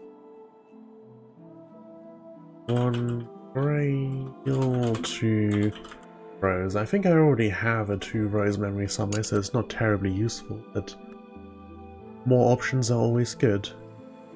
And a lesson in sea stories. That's also a skill I've not acquired yet. Increase earth and aspects by adding an element of the soul card. There we go, we've met the metal challenge. Henry's great misfortune, his crushing injury at a jousting bout, has left him unable to stand any straighter than a splintered withy. The most savage mockery is reserved for Henry's great debasement, where the corruption of his softer metal is supposed to have crept into the coin of the realm. The last and most serious lampoon makes seditious references to the Crucible Revolution. What is this book? Old Coppernose and a Softer Metal, a disgraceful compendium of ribald poetry about the habits and corruptions of Henry VIII. These occasional intersections between, like, actual history and games history. And we got 2 Bells and Brazeries lessons out of that. So I guess higher level books, like higher challenge level books, give you more reward, which is excellent. Memory of Foresight is here, yeah. Okay, Bells and Brazeries lesson. Can we upgrade transformations and liberations with that?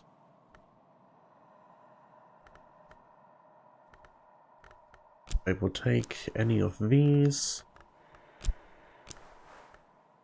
You'll need to fill every slot with memories which match power aspect, including at least lesson. Memory of Foresight. I don't want to use another lesson when I don't have to, so I need another Forge Aligned memory, because I can't have more than one of the same. Which is why these, even if they're not higher, are useful. Okay, pattern. Forge. Get me that quickly before the night arrives and departs, and then I have to redo the memories from scratch. Rail and Rose. Okay, so transformations and liberations. With a lesson in Bells and Brazeries, a bit of Trist in the effort, a memory of Foresight, a memory of Wisdom. I'm no expert, but I'm no dabbler either. Improve the skill to level 3. Wonderful. Progress continues at a rapid pace. Now, level 3, I think, is that high enough that I can go assign it? Yeah. I could also go here. I would get another Frost out of it there, or another Metal out of it here. I don't need more Metal or Frost, but more Metal is certainly better, which is great, because I want to pursue Illumination to a point. Let me quickly read what they both have to say before I assign it. If the sun has failed, then we must manufacture our own second dawn, with eye, with hand, with the light beneath the heart. It won't be easy, but what great work ever is, if a stream might shape for me. Ah, interesting. Right art of alchemy, metallurgy, pyrotechnics, sometimes called the art at altars. I'm almost tempted to go for Ithistry instead of Illumination, just for that one paragraph there. That goes pretty hard. But no, the brightest and fiercest of the bright arts, whose initiates purify themselves and the world around. Let's go for this. We acquire more metal. And Transformations and Liberations is now committed. So let me move Wolf Stories down here and move that up here so that they remain sorted from each other. Okay, good. That has opened up through this jump access to a higher level of Hushery, and more directly access to a higher level of Nation. I don't know if there's some most optimal path with like the least stops, like 1, 2, 3, 4, 5, 6, 7, 8. Over 9. 1, 2, 4, 5, 6, 7, 8, 9 in total. They're still the same amount. 1, 2, 3, 4, 5, 6, 7. Okay, this one seems to be one shorter to get to the top of Nyctodromic. Who knows, anyway. Illumination. The next layer, we have Preliminal Meter and we have Applebright Euphony. Both of which potentially get us there. Lessen the Great Signs and the Great Scars is suitable for Applebright Euphonies, and so is Bells and Brazeries because of the sky aspect. So we can upgrade this one twice to 3 to 4 and go straight to the next step. I would love to get Preliminal Meter up as well, just because of the access to Knock. There's such a set-apart element from the others. But no, if we can go twice on this one, then that's what we should do. Let me quickly acquire this skill and let night pass so that I can stock up on the next set of memories. Sea stories. A sea has always been the widest road. Put that down here. This is a Birdsong and Nyctodromic. On Grail and Two Moon. Alright. Give me Dawn. And... Dawn.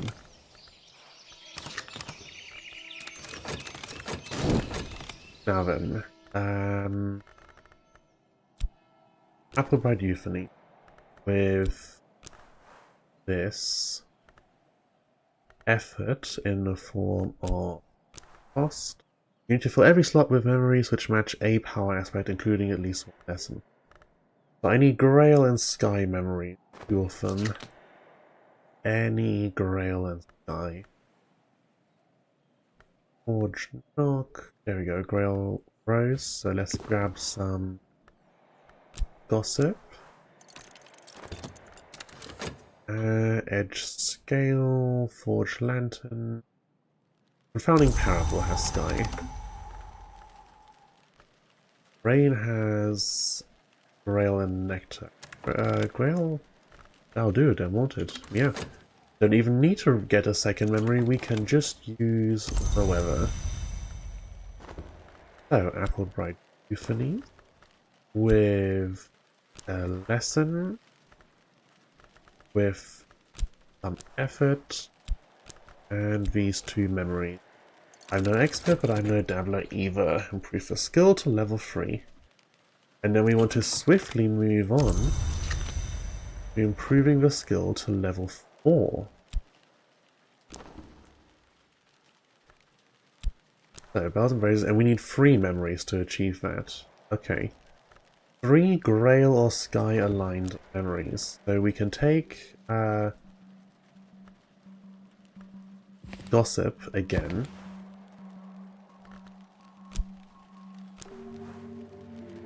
Take Gossip again, that's 1.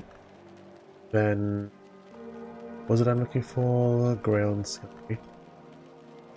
We can take this and put it in a desk real quick so I can get them all simultaneously. There's 2 memories, and then finally Grail and a Beguiling Melody. It does seem that the desks that are suitable actually light up while you're holding the thing, which is excellent. There we go, that'll be the 3 memories, and then we've got that skill to level 4, and that's our first level 4. Means we've got lots of Grail and Sky to go around if we need it for anything. Grab that, and grab this. Then, Applebride Euphony's lesson in bells and braziers. Some effort, plus memory of gossip, a beguiling memory, and a confounding parable. Another fruit plucked from knowledge's tree. Improves this skill to level 4. Excellent.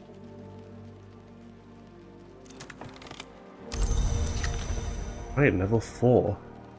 4 Grail and 5 Sky, which means we should start looking into some more Sky-aligned books to read, because we do have a lot of maggots around now. What 2 places could you go as well? You can also go in the boss. What do you have to say? The boss? Calyptra is the law that requires secret knowledge to be concealed, except in the libraries of the Watchman's Tree. The number of the hours of the Calyptra is 3, and we do not speak of the oldest hour. This observance is a matter of task. That gives us an error if we assign it here. Or we go to elimination, and we get more metal. Calyptra is the law that requires secret knowledge to be forgotten, except in the libraries of the Watchman's Tree. The number of the hours of the Calyptra is 3, and we do not trust the 3rd hour, though we heed her. This paradox is a matter of illumination. One step further. A lot of metal at this point. We want to see if we can combine that some. And this is now also committed, so it now gets sorted onto that side of things. Let me separate this out a little nicer. I put this here. So, like so, like so. Yeah, to maintain somewhat of a gap. Keep things off-center, you know, that kind of thing. Okay. And now the long road to get a skill up to 5 in the next tier of illumination. At the moment, our only illumination skill remaining is preliminal meat. We're looking for Nock and Rose aligned lessons. The Sky and Grail books. Let's have a look at our unread books and see what we're doing. Sky and Grail, why? Nothing? Okay, here's a Grail 10 book written in Fusine, which we do not read. Fortunate.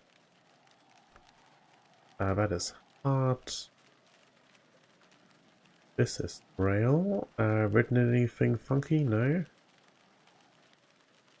On Firstleys, Ivories, and Lovelies. Okay, to inventory it goes. Let's see, how close can I get here? Error Plus has 3 Grail, which is pretty good. It already puts us at 7. If I can then get a suitable Grail mem. Grail, there's 1, that's great. 1, there's 2. Looks like we can get 2 Grail out of Beguiling Melody. Let me read that. And then read it again, I guess, so that we've got a spare memory in case the skill check asks us for one. And we should be able to get this book deciphered pretty handily. Pick it up, drag it over, and drop it on the desk. Put some whatever in here. Oh, right. This book.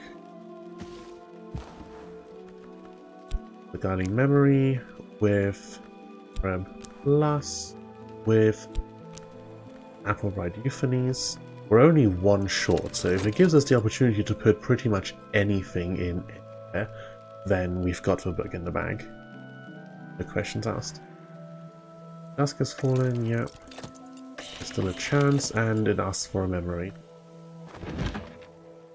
And what do we just so happen to have right here? Why, it is the guiding melody. Okay. An hour, Asher explains, may usually only have 7 names. But since the first lies, Ivories and Lovelies, who usually comprise the Red Grail's names, are constantly attempting to devour one another, and the names of other hours, that number fluctuates. Lovelies, the freshest of the Grail's names, usually adopt the characteristics of whatever they devour, be it an ivory, a firstly, or occasionally an entirely different kind of name. A practical application of the principle is described: the arts of resurgences and emergences, in the presence of sufficiently potent Grail aspect, can be used to feed a pale moment to its successor doll, creating something notably more avid. So this is another one that's got some information for us, that's some recipe that we can carry out. Though I'm unsure of the details in this one. And we get 2 lessons out of that and a memory of Impulse, which is 2 moth and 1 neck. Don't recall having memories of Impulse before, so that goes onto its new shelf. Impulse.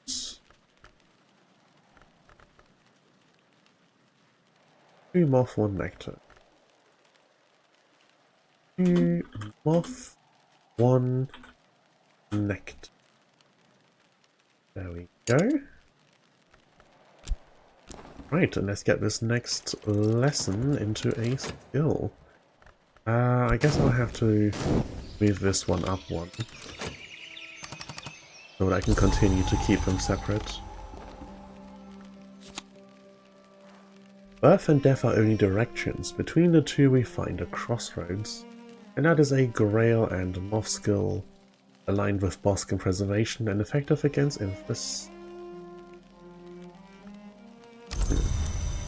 All not relevant to what we're doing at the moment, since we want Illumination skills or Knock and Rose lesson. Hail is Edge and Sky. All relevant to our currently under investigation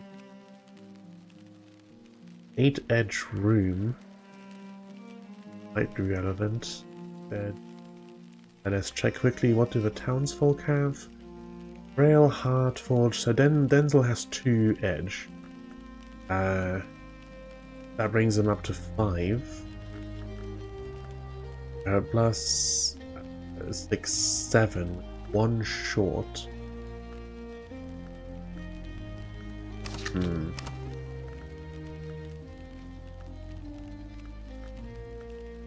Metal is also Edge secondary, so even if we had combined metal, that would still only be 2, same as this.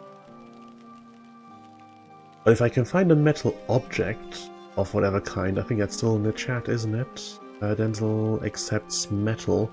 If I can find some metal around a house that has edge alignment, then we should be able to reach through the room. Let's show some of our own metal and hire him for a day. Then we want to collaborate with you about the hail.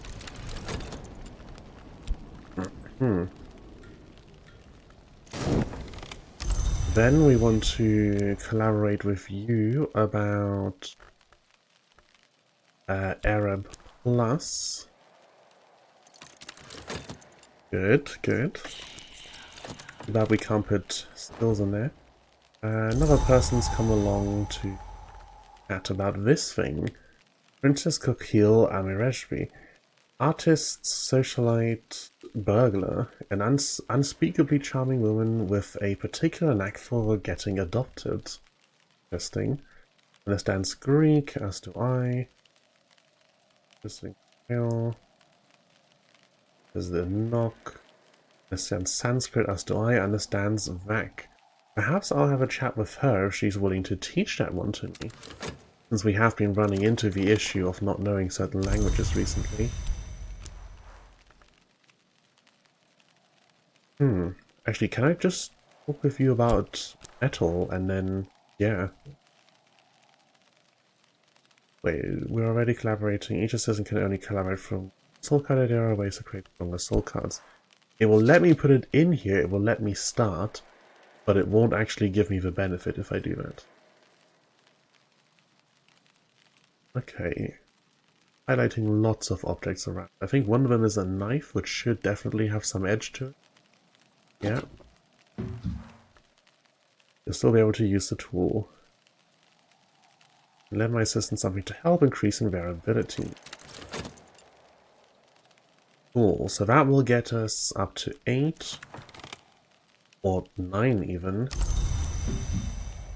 No, 8. It would be 9 if we went through the cycle again, which we can't do. Okay, so 8 edge gets us into 2 different rooms. Which one do I want to pick? We have the dim hall, or we have the silvered snare. Those are the only 2, yeah. We can also go for gloomy stare, but that's only a 6, so that would be a bit of a waste. Okay, the dim hall. The walls are hung with weapons. As I essay the threshold, a whisper troubles the still air, and a pair of wall-hung swords glints menacingly. More of Van Lauren's protections. They seem much stronger on the seaward than the landward side of the house. One might begin to wonder if they were intended to protect against outsiders at all. And silvered snares. The mirrors in this room teem with watchful spirits and perilous reflection. They can be mollified and banished, but only a fool would attempt a solitary exorcism of a room where all the haunts are doubled. Right. We seem to be getting funkier and funkier rooms as we head deeper into the house. I still wish there was a step of zoom between this and this. Like close enough to observe a room more closely, but not so close that I'm having to put these down so I can actually see. Yeah, this room has lots of food and lots of mirrors, it looks like. Not sure that it's really relevant to anything. And this room has lots of weapons. Again, don't know that I care about the room itself. But it looks like this one will probably be better for getting me deeper into the house. So that's the one we'll go for. I can talk with her about the affair of Apollo and Marsyas. But really, I want to learn a language. My visitor can teach me the rudiments of this bold language. After tutoring you, the visitor will leave even if they arrived on other business. Okay, I don't think she leaves if I talk to her about the thing, though, does she? I'm 80% sure she sticks around, so let's do this first. Try a book of as much mystery grail as their grail interest. They have a grail interest of 3. Perhaps? Yeah. And this is not written in a funky language. Let's just check, because we got that wrong last time. Yeah, that's fine. Smudgy little line between ghastly and thrilling, darling, isn't there? But I rather think this is on the right side of the line. And which side would that be, in your opinion, dear guest? Because I couldn't be quite sure. Ah, nope, I got some Spintra, and she appears to have... Okay, next time I will just learn the language. You know, the stuff is interesting and getting more Spintra is useful. But what's even more useful would be being able to read all of the books in my library. In here we find Natalie Brillo, us an iron. We've got practice equipment, still the best place in the house to get hurt. Evolve via illumination. Illumination with this to evolve my soul. Once you've committed a skill to the illumination wisdom, you can use that skill with this to combine two identical soul cards into a greater one. Once you use a skill you've attuned to that wisdom, and the attunement will only work once. So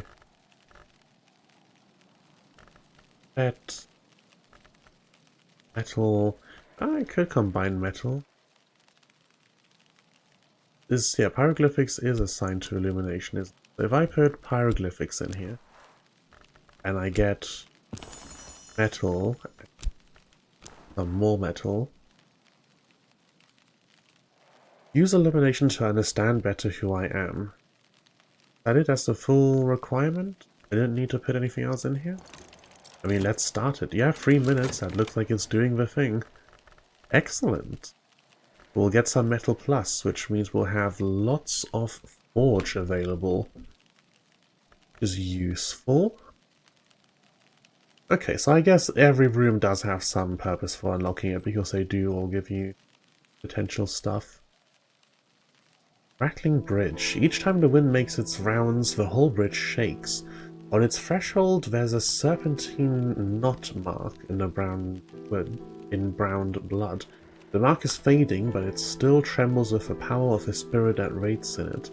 Great servant of the old house, perhaps the last of the fine takers themselves. I must pacify it with a suitable offering before I can part.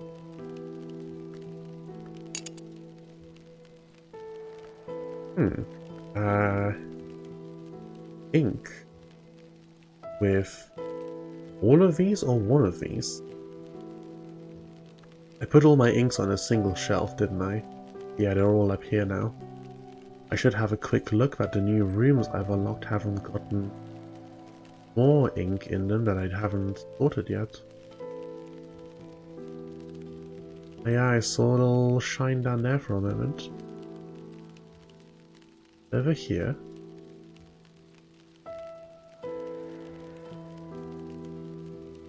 Oh no, this item. Yeah, that's ink. Where out? Where out? Could really do a, like, Where's Waldo stream or something after this, considering the amount of time I'm spending trying to pick out tiny little details in the background. These. That's more ink. Those were both in rooms that I had previously checked, not in rooms that I've newly unlocked, so that's kind of bad on my part. But there we go, there's 2 more inks. Now then, put them all on the shelf down here. And then tell me again, what do I need to unlock this? It's just any ink with these aspects? Because I think every ink on the shelf here qualifies in that case. We've got this one twice, so I guess here, have one that I have a duplicate of. It doesn't hurt so much to lose in that case. Alright, we continue to make further progress. Interesting that we can unlock a room in such a manner. Year tally. A chitty worth an additional year of life, scrupulously obtained through carefully balanced thaumaturgic attention to the cinder tally of the triggers. Interesting. This more ink? No, Urn of Ashes. Oh. Some poor soul who probably won't mind if they're repurposed for a worthy experiment. I probably wouldn't. Well, I would.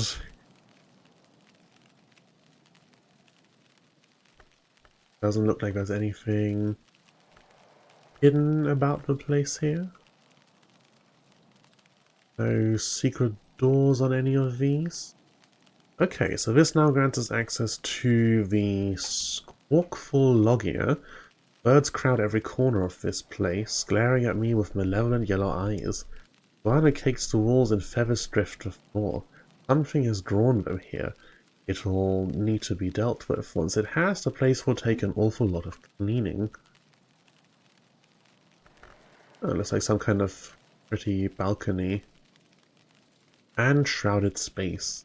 If the walls on this place were real, they would be heavy curtains of black velvet that stung the grazing hand.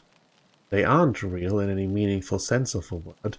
I'll still need to dispose of them before I can enter safely. The difficulty 10 challenge. But more importantly than more rooms, and more importantly than strange different unlock conditions, books. So many new books. Let me grab all of these and bring them over to the shelves in the middle, so I've got them all in one space closer to the desks. I could just start dragging them from over there directly to the desks, but no, I want to collect them all. It feels more proper and official like that. Each of these is its own individual narrow little bookshelf. That's interesting.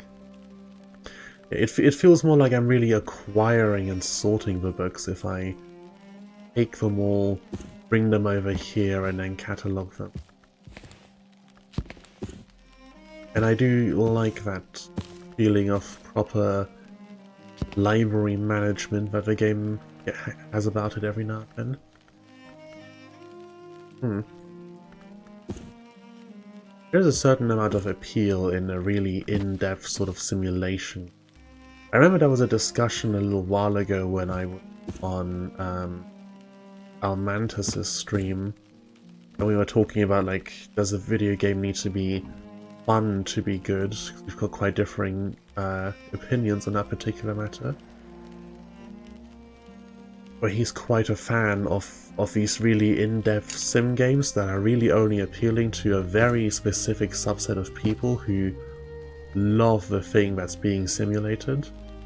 And I definitely see the value in those games. I just think that even if they don't necessarily need to be fun, games do have to be good. But good is subjective. Like, that was a big discussion for us. Do games have to be good? And my point is kind of good in the sense that, like, you walk away going, oh, I had a really nice time with that. Not necessarily. But good in the sense of, like, you walk away from it feeling like you got something worthwhile out of the experience. I think that's what books, not books, games need to be. And a lot of simulation games are very hit or miss in whether people feel that it was worth their time, why so many of them don't see much play. But then for the people who do play them, by God, they absolutely adore them. I get the appeal of a handful of very detailed, difficult games. You know, I've played some of the full-on ASCII graphics games. I got a little bit into Cataclysm: Dark Days Ahead. That's a very enjoyable game if you're willing to go through the effort of actually getting into it. I swear there's another desk. Yeah, here we go. There's a few more desks in here if I can just remember them. 2, 3, 4, there must be a fifth. Is this a desk? I think so. This is a workbench. So is this. This is a workbench. We are using the desk up here. We are using the desk in here. Ah, there we go. This was the fifth one. I knew there was one more somewhere.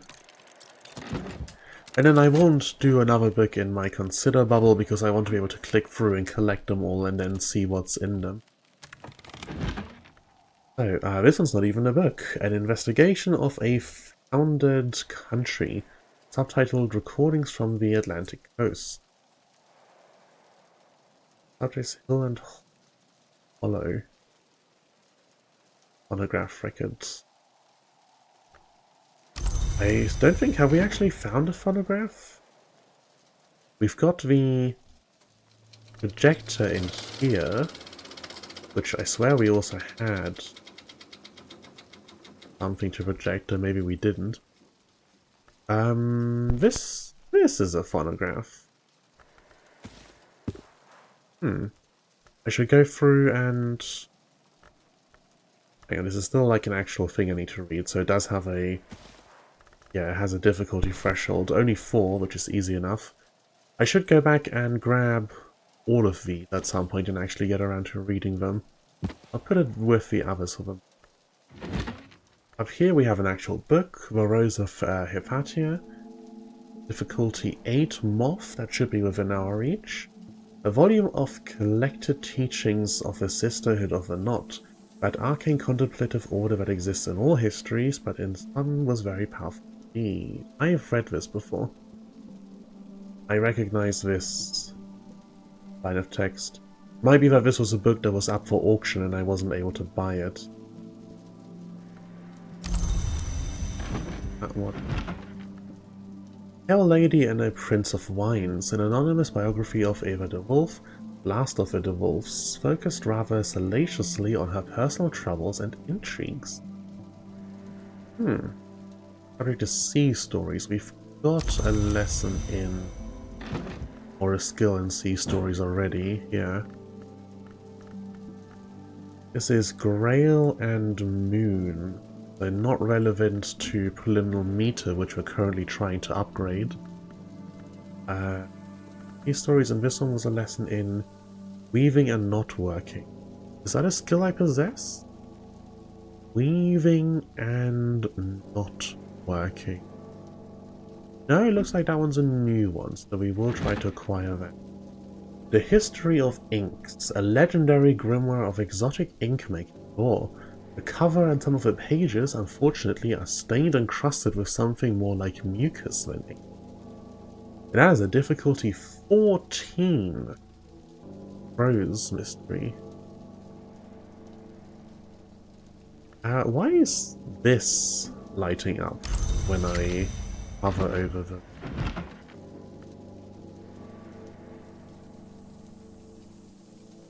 Because of the challenge level? Oh, I must have been hovering over something else in the background at the same time, perhaps. And finally, Annals of St. Brandon's. Over 100 years of the Abbey's annals, from 1230 to 1350. Written in Latin, which we do read, and it's only a skill for winter. Subject, Inks of Containment. Inks of Containment is Moon and Winter. So we don't maybe want to go for that one.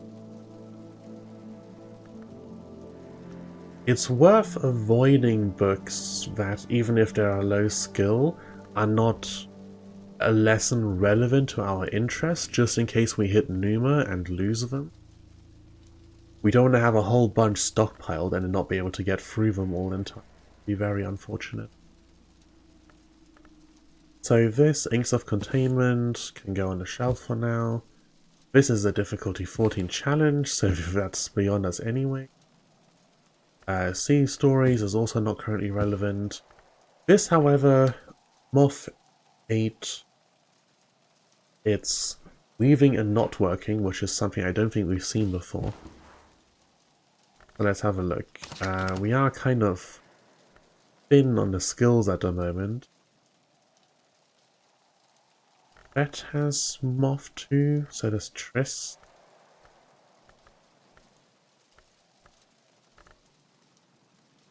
Okay, Fet and Triss are the only Moth things we have. Okay, so do a skill. 3, which is not bad. There's a 2, there's a 2. Okay, 3 brings us up to 5 out of 8. All we need then is a memory. So, what Moth memory do we have? We have Impulse, which is 2 Moth. 2 Moth is probably enough to get us there if we combine that with whatever else we'll end up getting.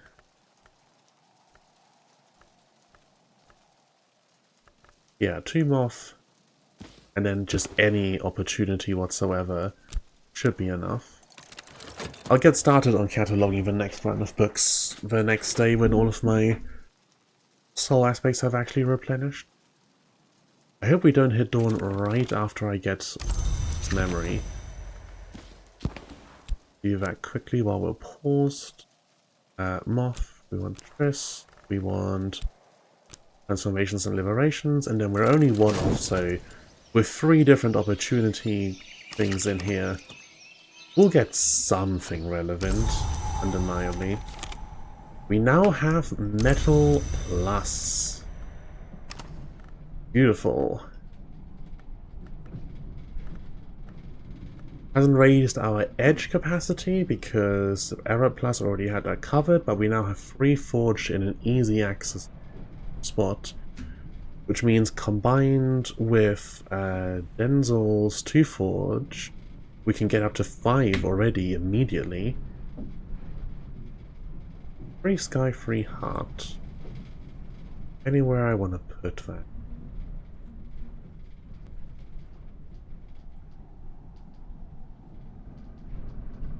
No, it doesn't look good. Not immediately. We can unlock this room and this room really easily by asking Denzel to do it. We can maybe get up to 7 heart on this. If... Who was it? Mr. Kill has 1 heart? With the Gale that pings us up to 4. And we need 7 with it? Yeah, 7.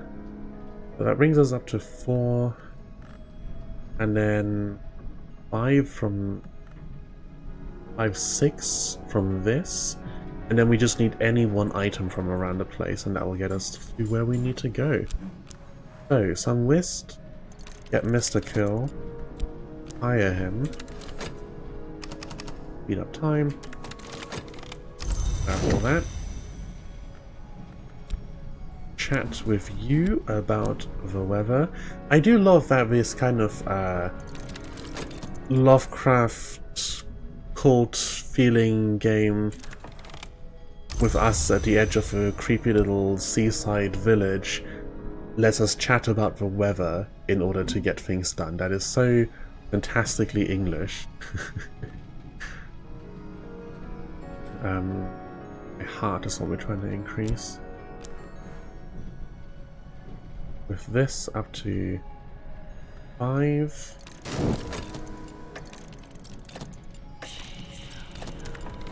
What's this? Oh, right, we need as a moth challenge. Get you some Chris. Easy enough. Okay, you're at 5 now. We've talked with you about... Let's give us a list. We've shared a memory.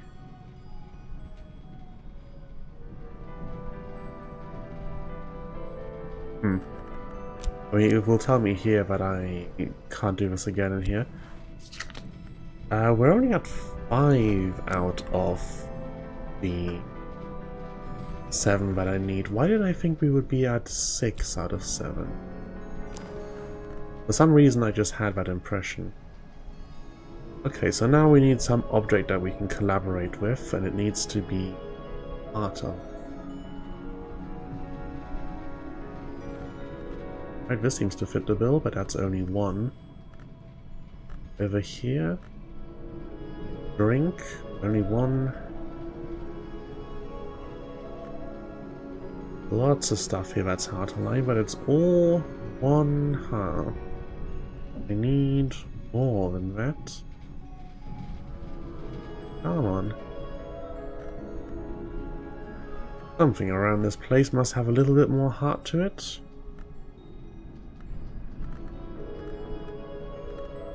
What other object? I can click on these individually rather than mouse. Okay.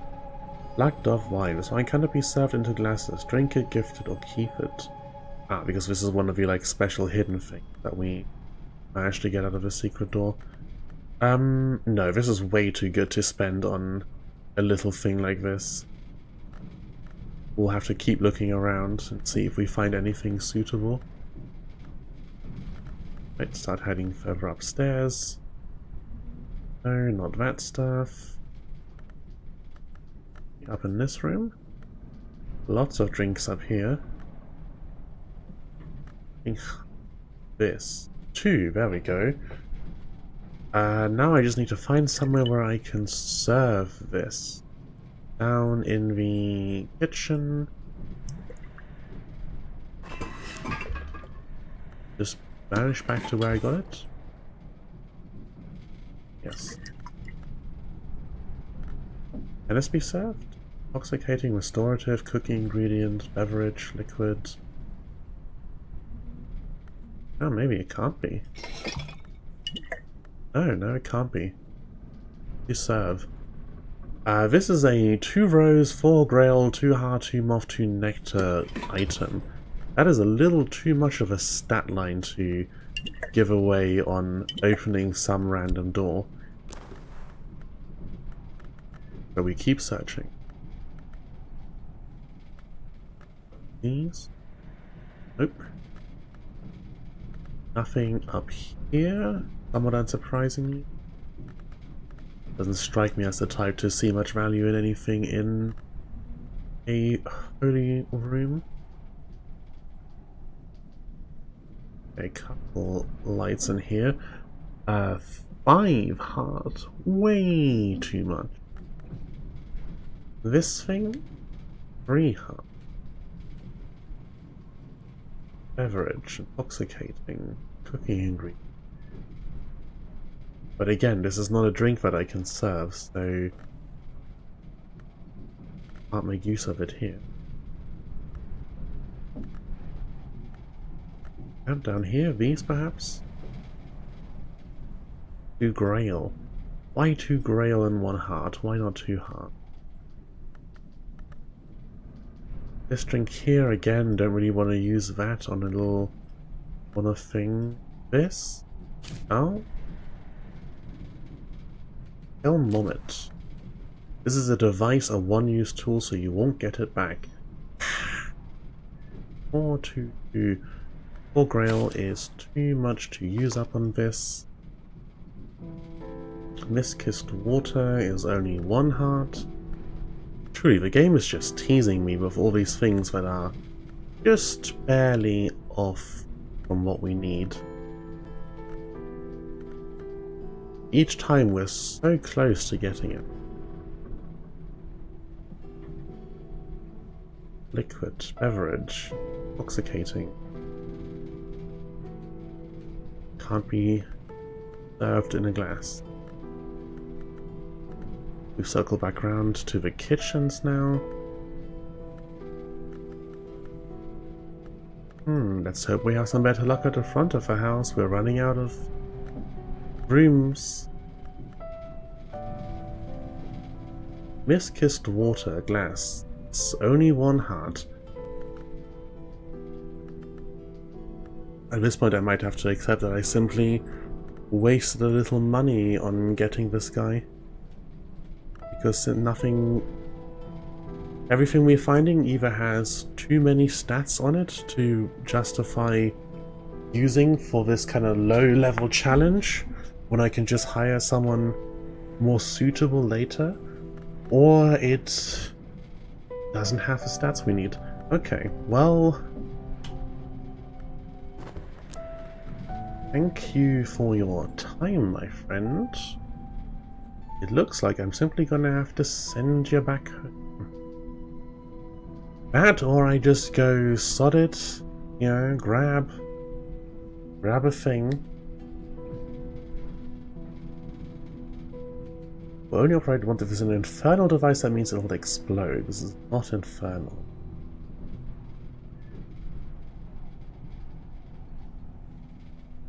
Can survive consider without being used up, however it will still be used up in crafting. A gently twitching little soft doll with melancholy button eyes and a frill of colored ribbon. Take this to a workbench to render it into rags. I think out of all the stuff I saw, this seems like the item that's the most likely for us to be able to remake. Yep, do it. I want that room open. It's a little bit of a waste, but what can you do? Saint Nympha is described as not born but cultivated. The sentience that became the saint, Hypatia, indicates inhabited a sinner's corpse in order to enable that sinner's redemption. Not all the dead enter the mantis by the winter door, but all the dead enter the mantis. All. This gives us a memory of Solace, which is a 2 heart 1 sky memory. We'd already talked to him about the weather, so we couldn't have used that with the guy. I was about to get... Oh, I was about to get emotional there. Solace. Station, regarding memory, Solace, there we go. Stick that on that shelf. And we get 2 lessons in weaving and knotworking. Let's go ahead and learn the skill. I'll also bring you up a tier so I can put another here. Alright, we've now got the guy. And we can open the wrecked pantry. Let's just quickly check if there was anything else I wanted to be opening with 7. It doesn't look like it. Okay. The wrecked pantry. Oh, it highlights what rooms can be unlocked when you pick them up. Not necessarily necessary, but a nice feature to have nonetheless. Okay, weaving and knotworking can go here. This is a bird song and boss skill. Moth and heart. Okay. Towards this a little bit. And take a quick sip.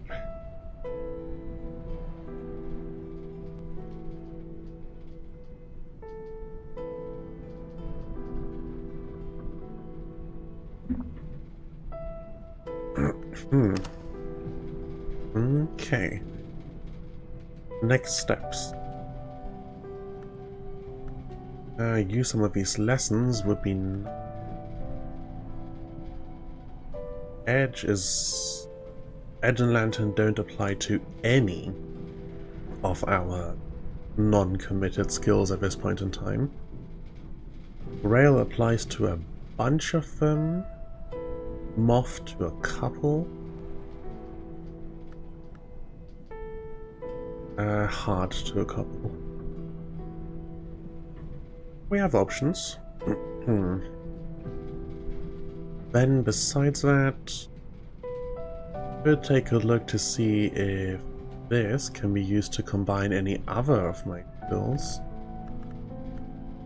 For example, I'd love to combine some Frost together. But for that I would need an appropriate skill. One that has... So this has been used up, attunement fulfilled.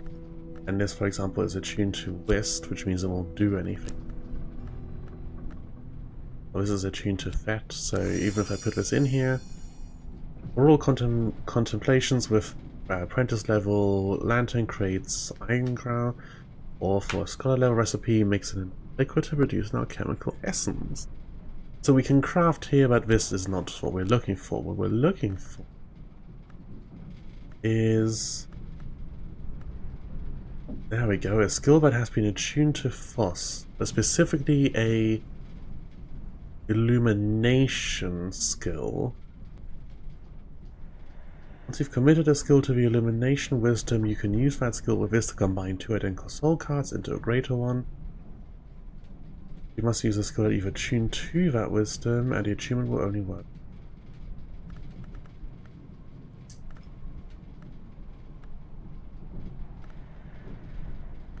The tune to Nyctodromy.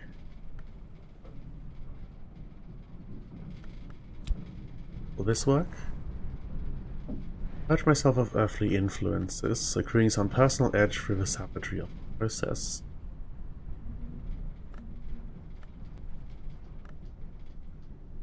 Patience and exaltations with apprentice level.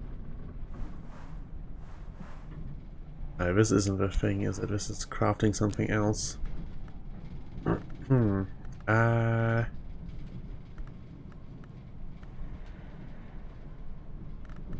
Disciplines of the Scar? Illumination. Plus, there we go. Use illumination to focus my inner radiant. That's what we want, to get some higher level Fost. There we go, now I'll take another 3 minutes. Nice. Need to start dragging this further and further up, since the skill and advanced version of a skill do not stack together. In the meantime, 1, 2, 4, 5. Let's get some more books catalogued.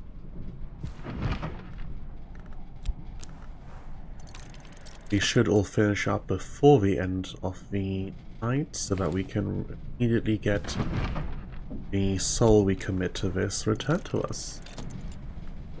And come on. 3. Other desk. Here. Here. Yep. And the last one was we're working on this up there, over here. We're in the middle? No, that one's the alchemy thing. Where's the last desk? There's one more, and we literally did this a few minutes ago. How have I forgotten? Is this a desk? Yes.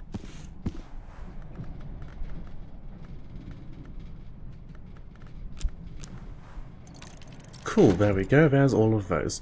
What we can also do is see if we can read any of these. Subject Hill and Hollow.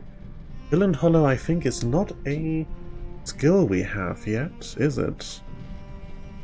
I sincerely doubt it's an illumination skill, but we should get everything we can get our hands on. 12, 4, I should have these in order. 6. Okay.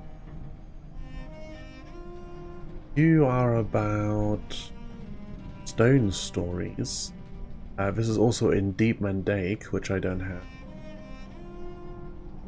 And the 6 is Subject Edicts Inviolable, which I already have here. And that's a Horamakasi Preservation one. Okay, Hill and Hollow. Quickly skim over the skills again. Hill and Hollow, not one of them. Okay. Grab that. Head on over to this. We do have a phonogram. We haven't used it yet. Moon 4. What do I have moon on this? Okay, grab some Trist. And grab Putrefactions and Calcinations, that's only 2. Sickle Eclipse is 2, Oronoscopy is also 2. They're all moon secondary, which means even though they're upgraded to level 2, they only got 2 moon 3. Moon 3 a memory. I don't happen to conveniently have a moon memory available, but that's easy enough to fix. Rail, Rose, Forge, Lantern, Edge, Scale. There we go, 2 moon. read this super quick, get the memory, use the memory, and we can read our very first phonograph record. Something we haven't done yet. And if there's one thing you want to be doing in a game like this, it is new things.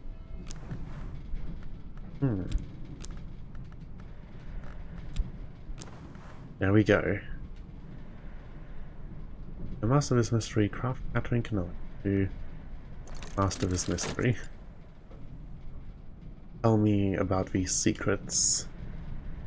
About to hit dawn, so it will slow down the game again. The phonograph initially seems to consist entirely of wave sounds and the cries of gulls, but attention to the cries suggests they are not gulls at all, perhaps not even birds. Speed up, speed up. The bird cries resolve to possibly human voices, half lost in the sound of waves. They lament the absence of a city unborn. They hymn the ice behind the wave, the amber cobbles, or perhaps amber corals. The tenor of their song is melancholy, but also increasingly menacing. They promise the city irresistible. As the voices fade, distant bells are clearly to be heard among the surf sound.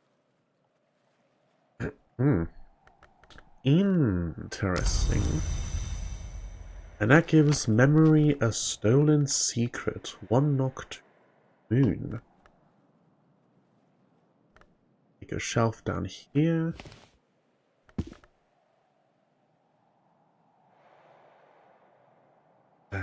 A stolen secret.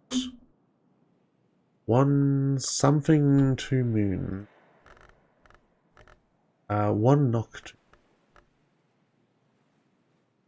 One knock to. There we go. Cool. And lessons Silent Hollow. I've gained one understanding of Silent Hollow. Let's find out what that's all about. Also, not be gliding off the side of the screen ever so slowly. There we go. So, changing the setup a little has reduced the tracking issue. It has not resolved it entirely. I do still think that the mouth tracking is definitely working a lot better now than it was previously, so that's nice at least. Okay, we're sorting that out. We have 6 tasks finished.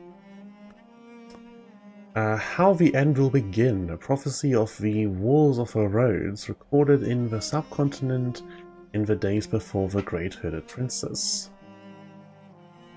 Wars of the Roads? Okay, I'm not entirely. Subject Ragged Crossroads, that's something new, but also VAC, which I...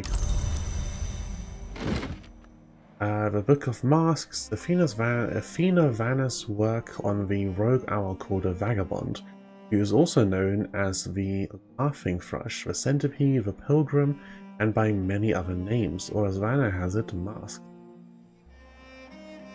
14 and Phrygian. The librarian can read Phrygian, but few others can. So I have learned one of the fancy languages, actually. I didn't think I had, but I guess I'm wrong on that front.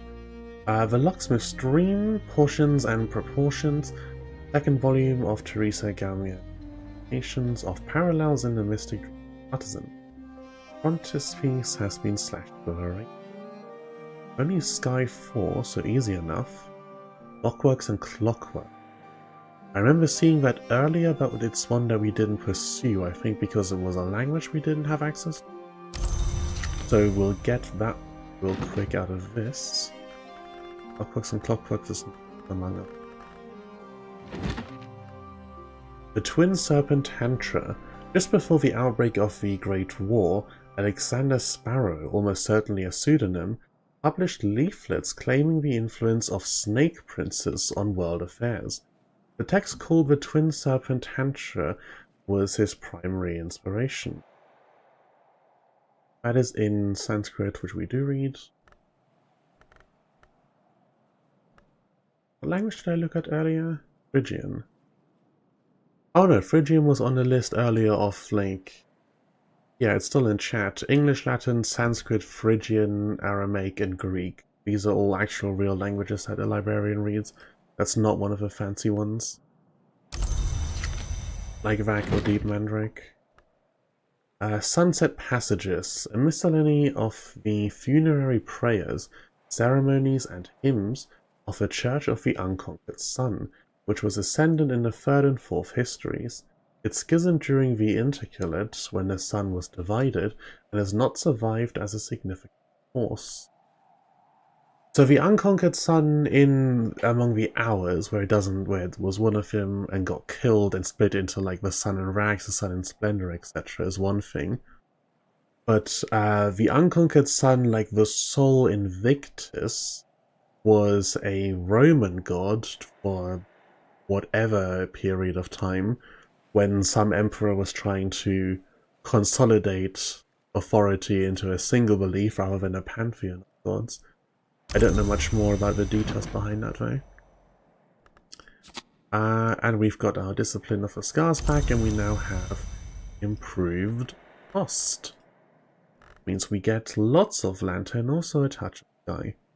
Actually, Frost is our only Sky source among our skills? Huh.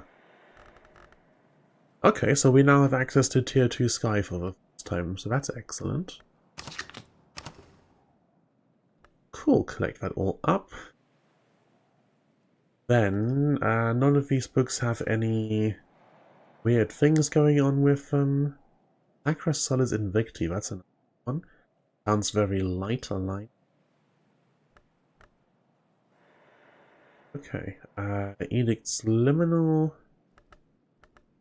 is one that we've already got here, but it has knock, so we can use that for preliminary. Lockworks and Clockworks, we'll keep that too, that's an easy one. This is a level difficulty 14 challenge, so that's a little high for us at the moment. We will put it on Stealth up here. And how the end will begin is written in Vac, which we do not speak, and it's also a challenge 14, so we'll put that up. Alright, that gives us 3 new books to decipher the contents of.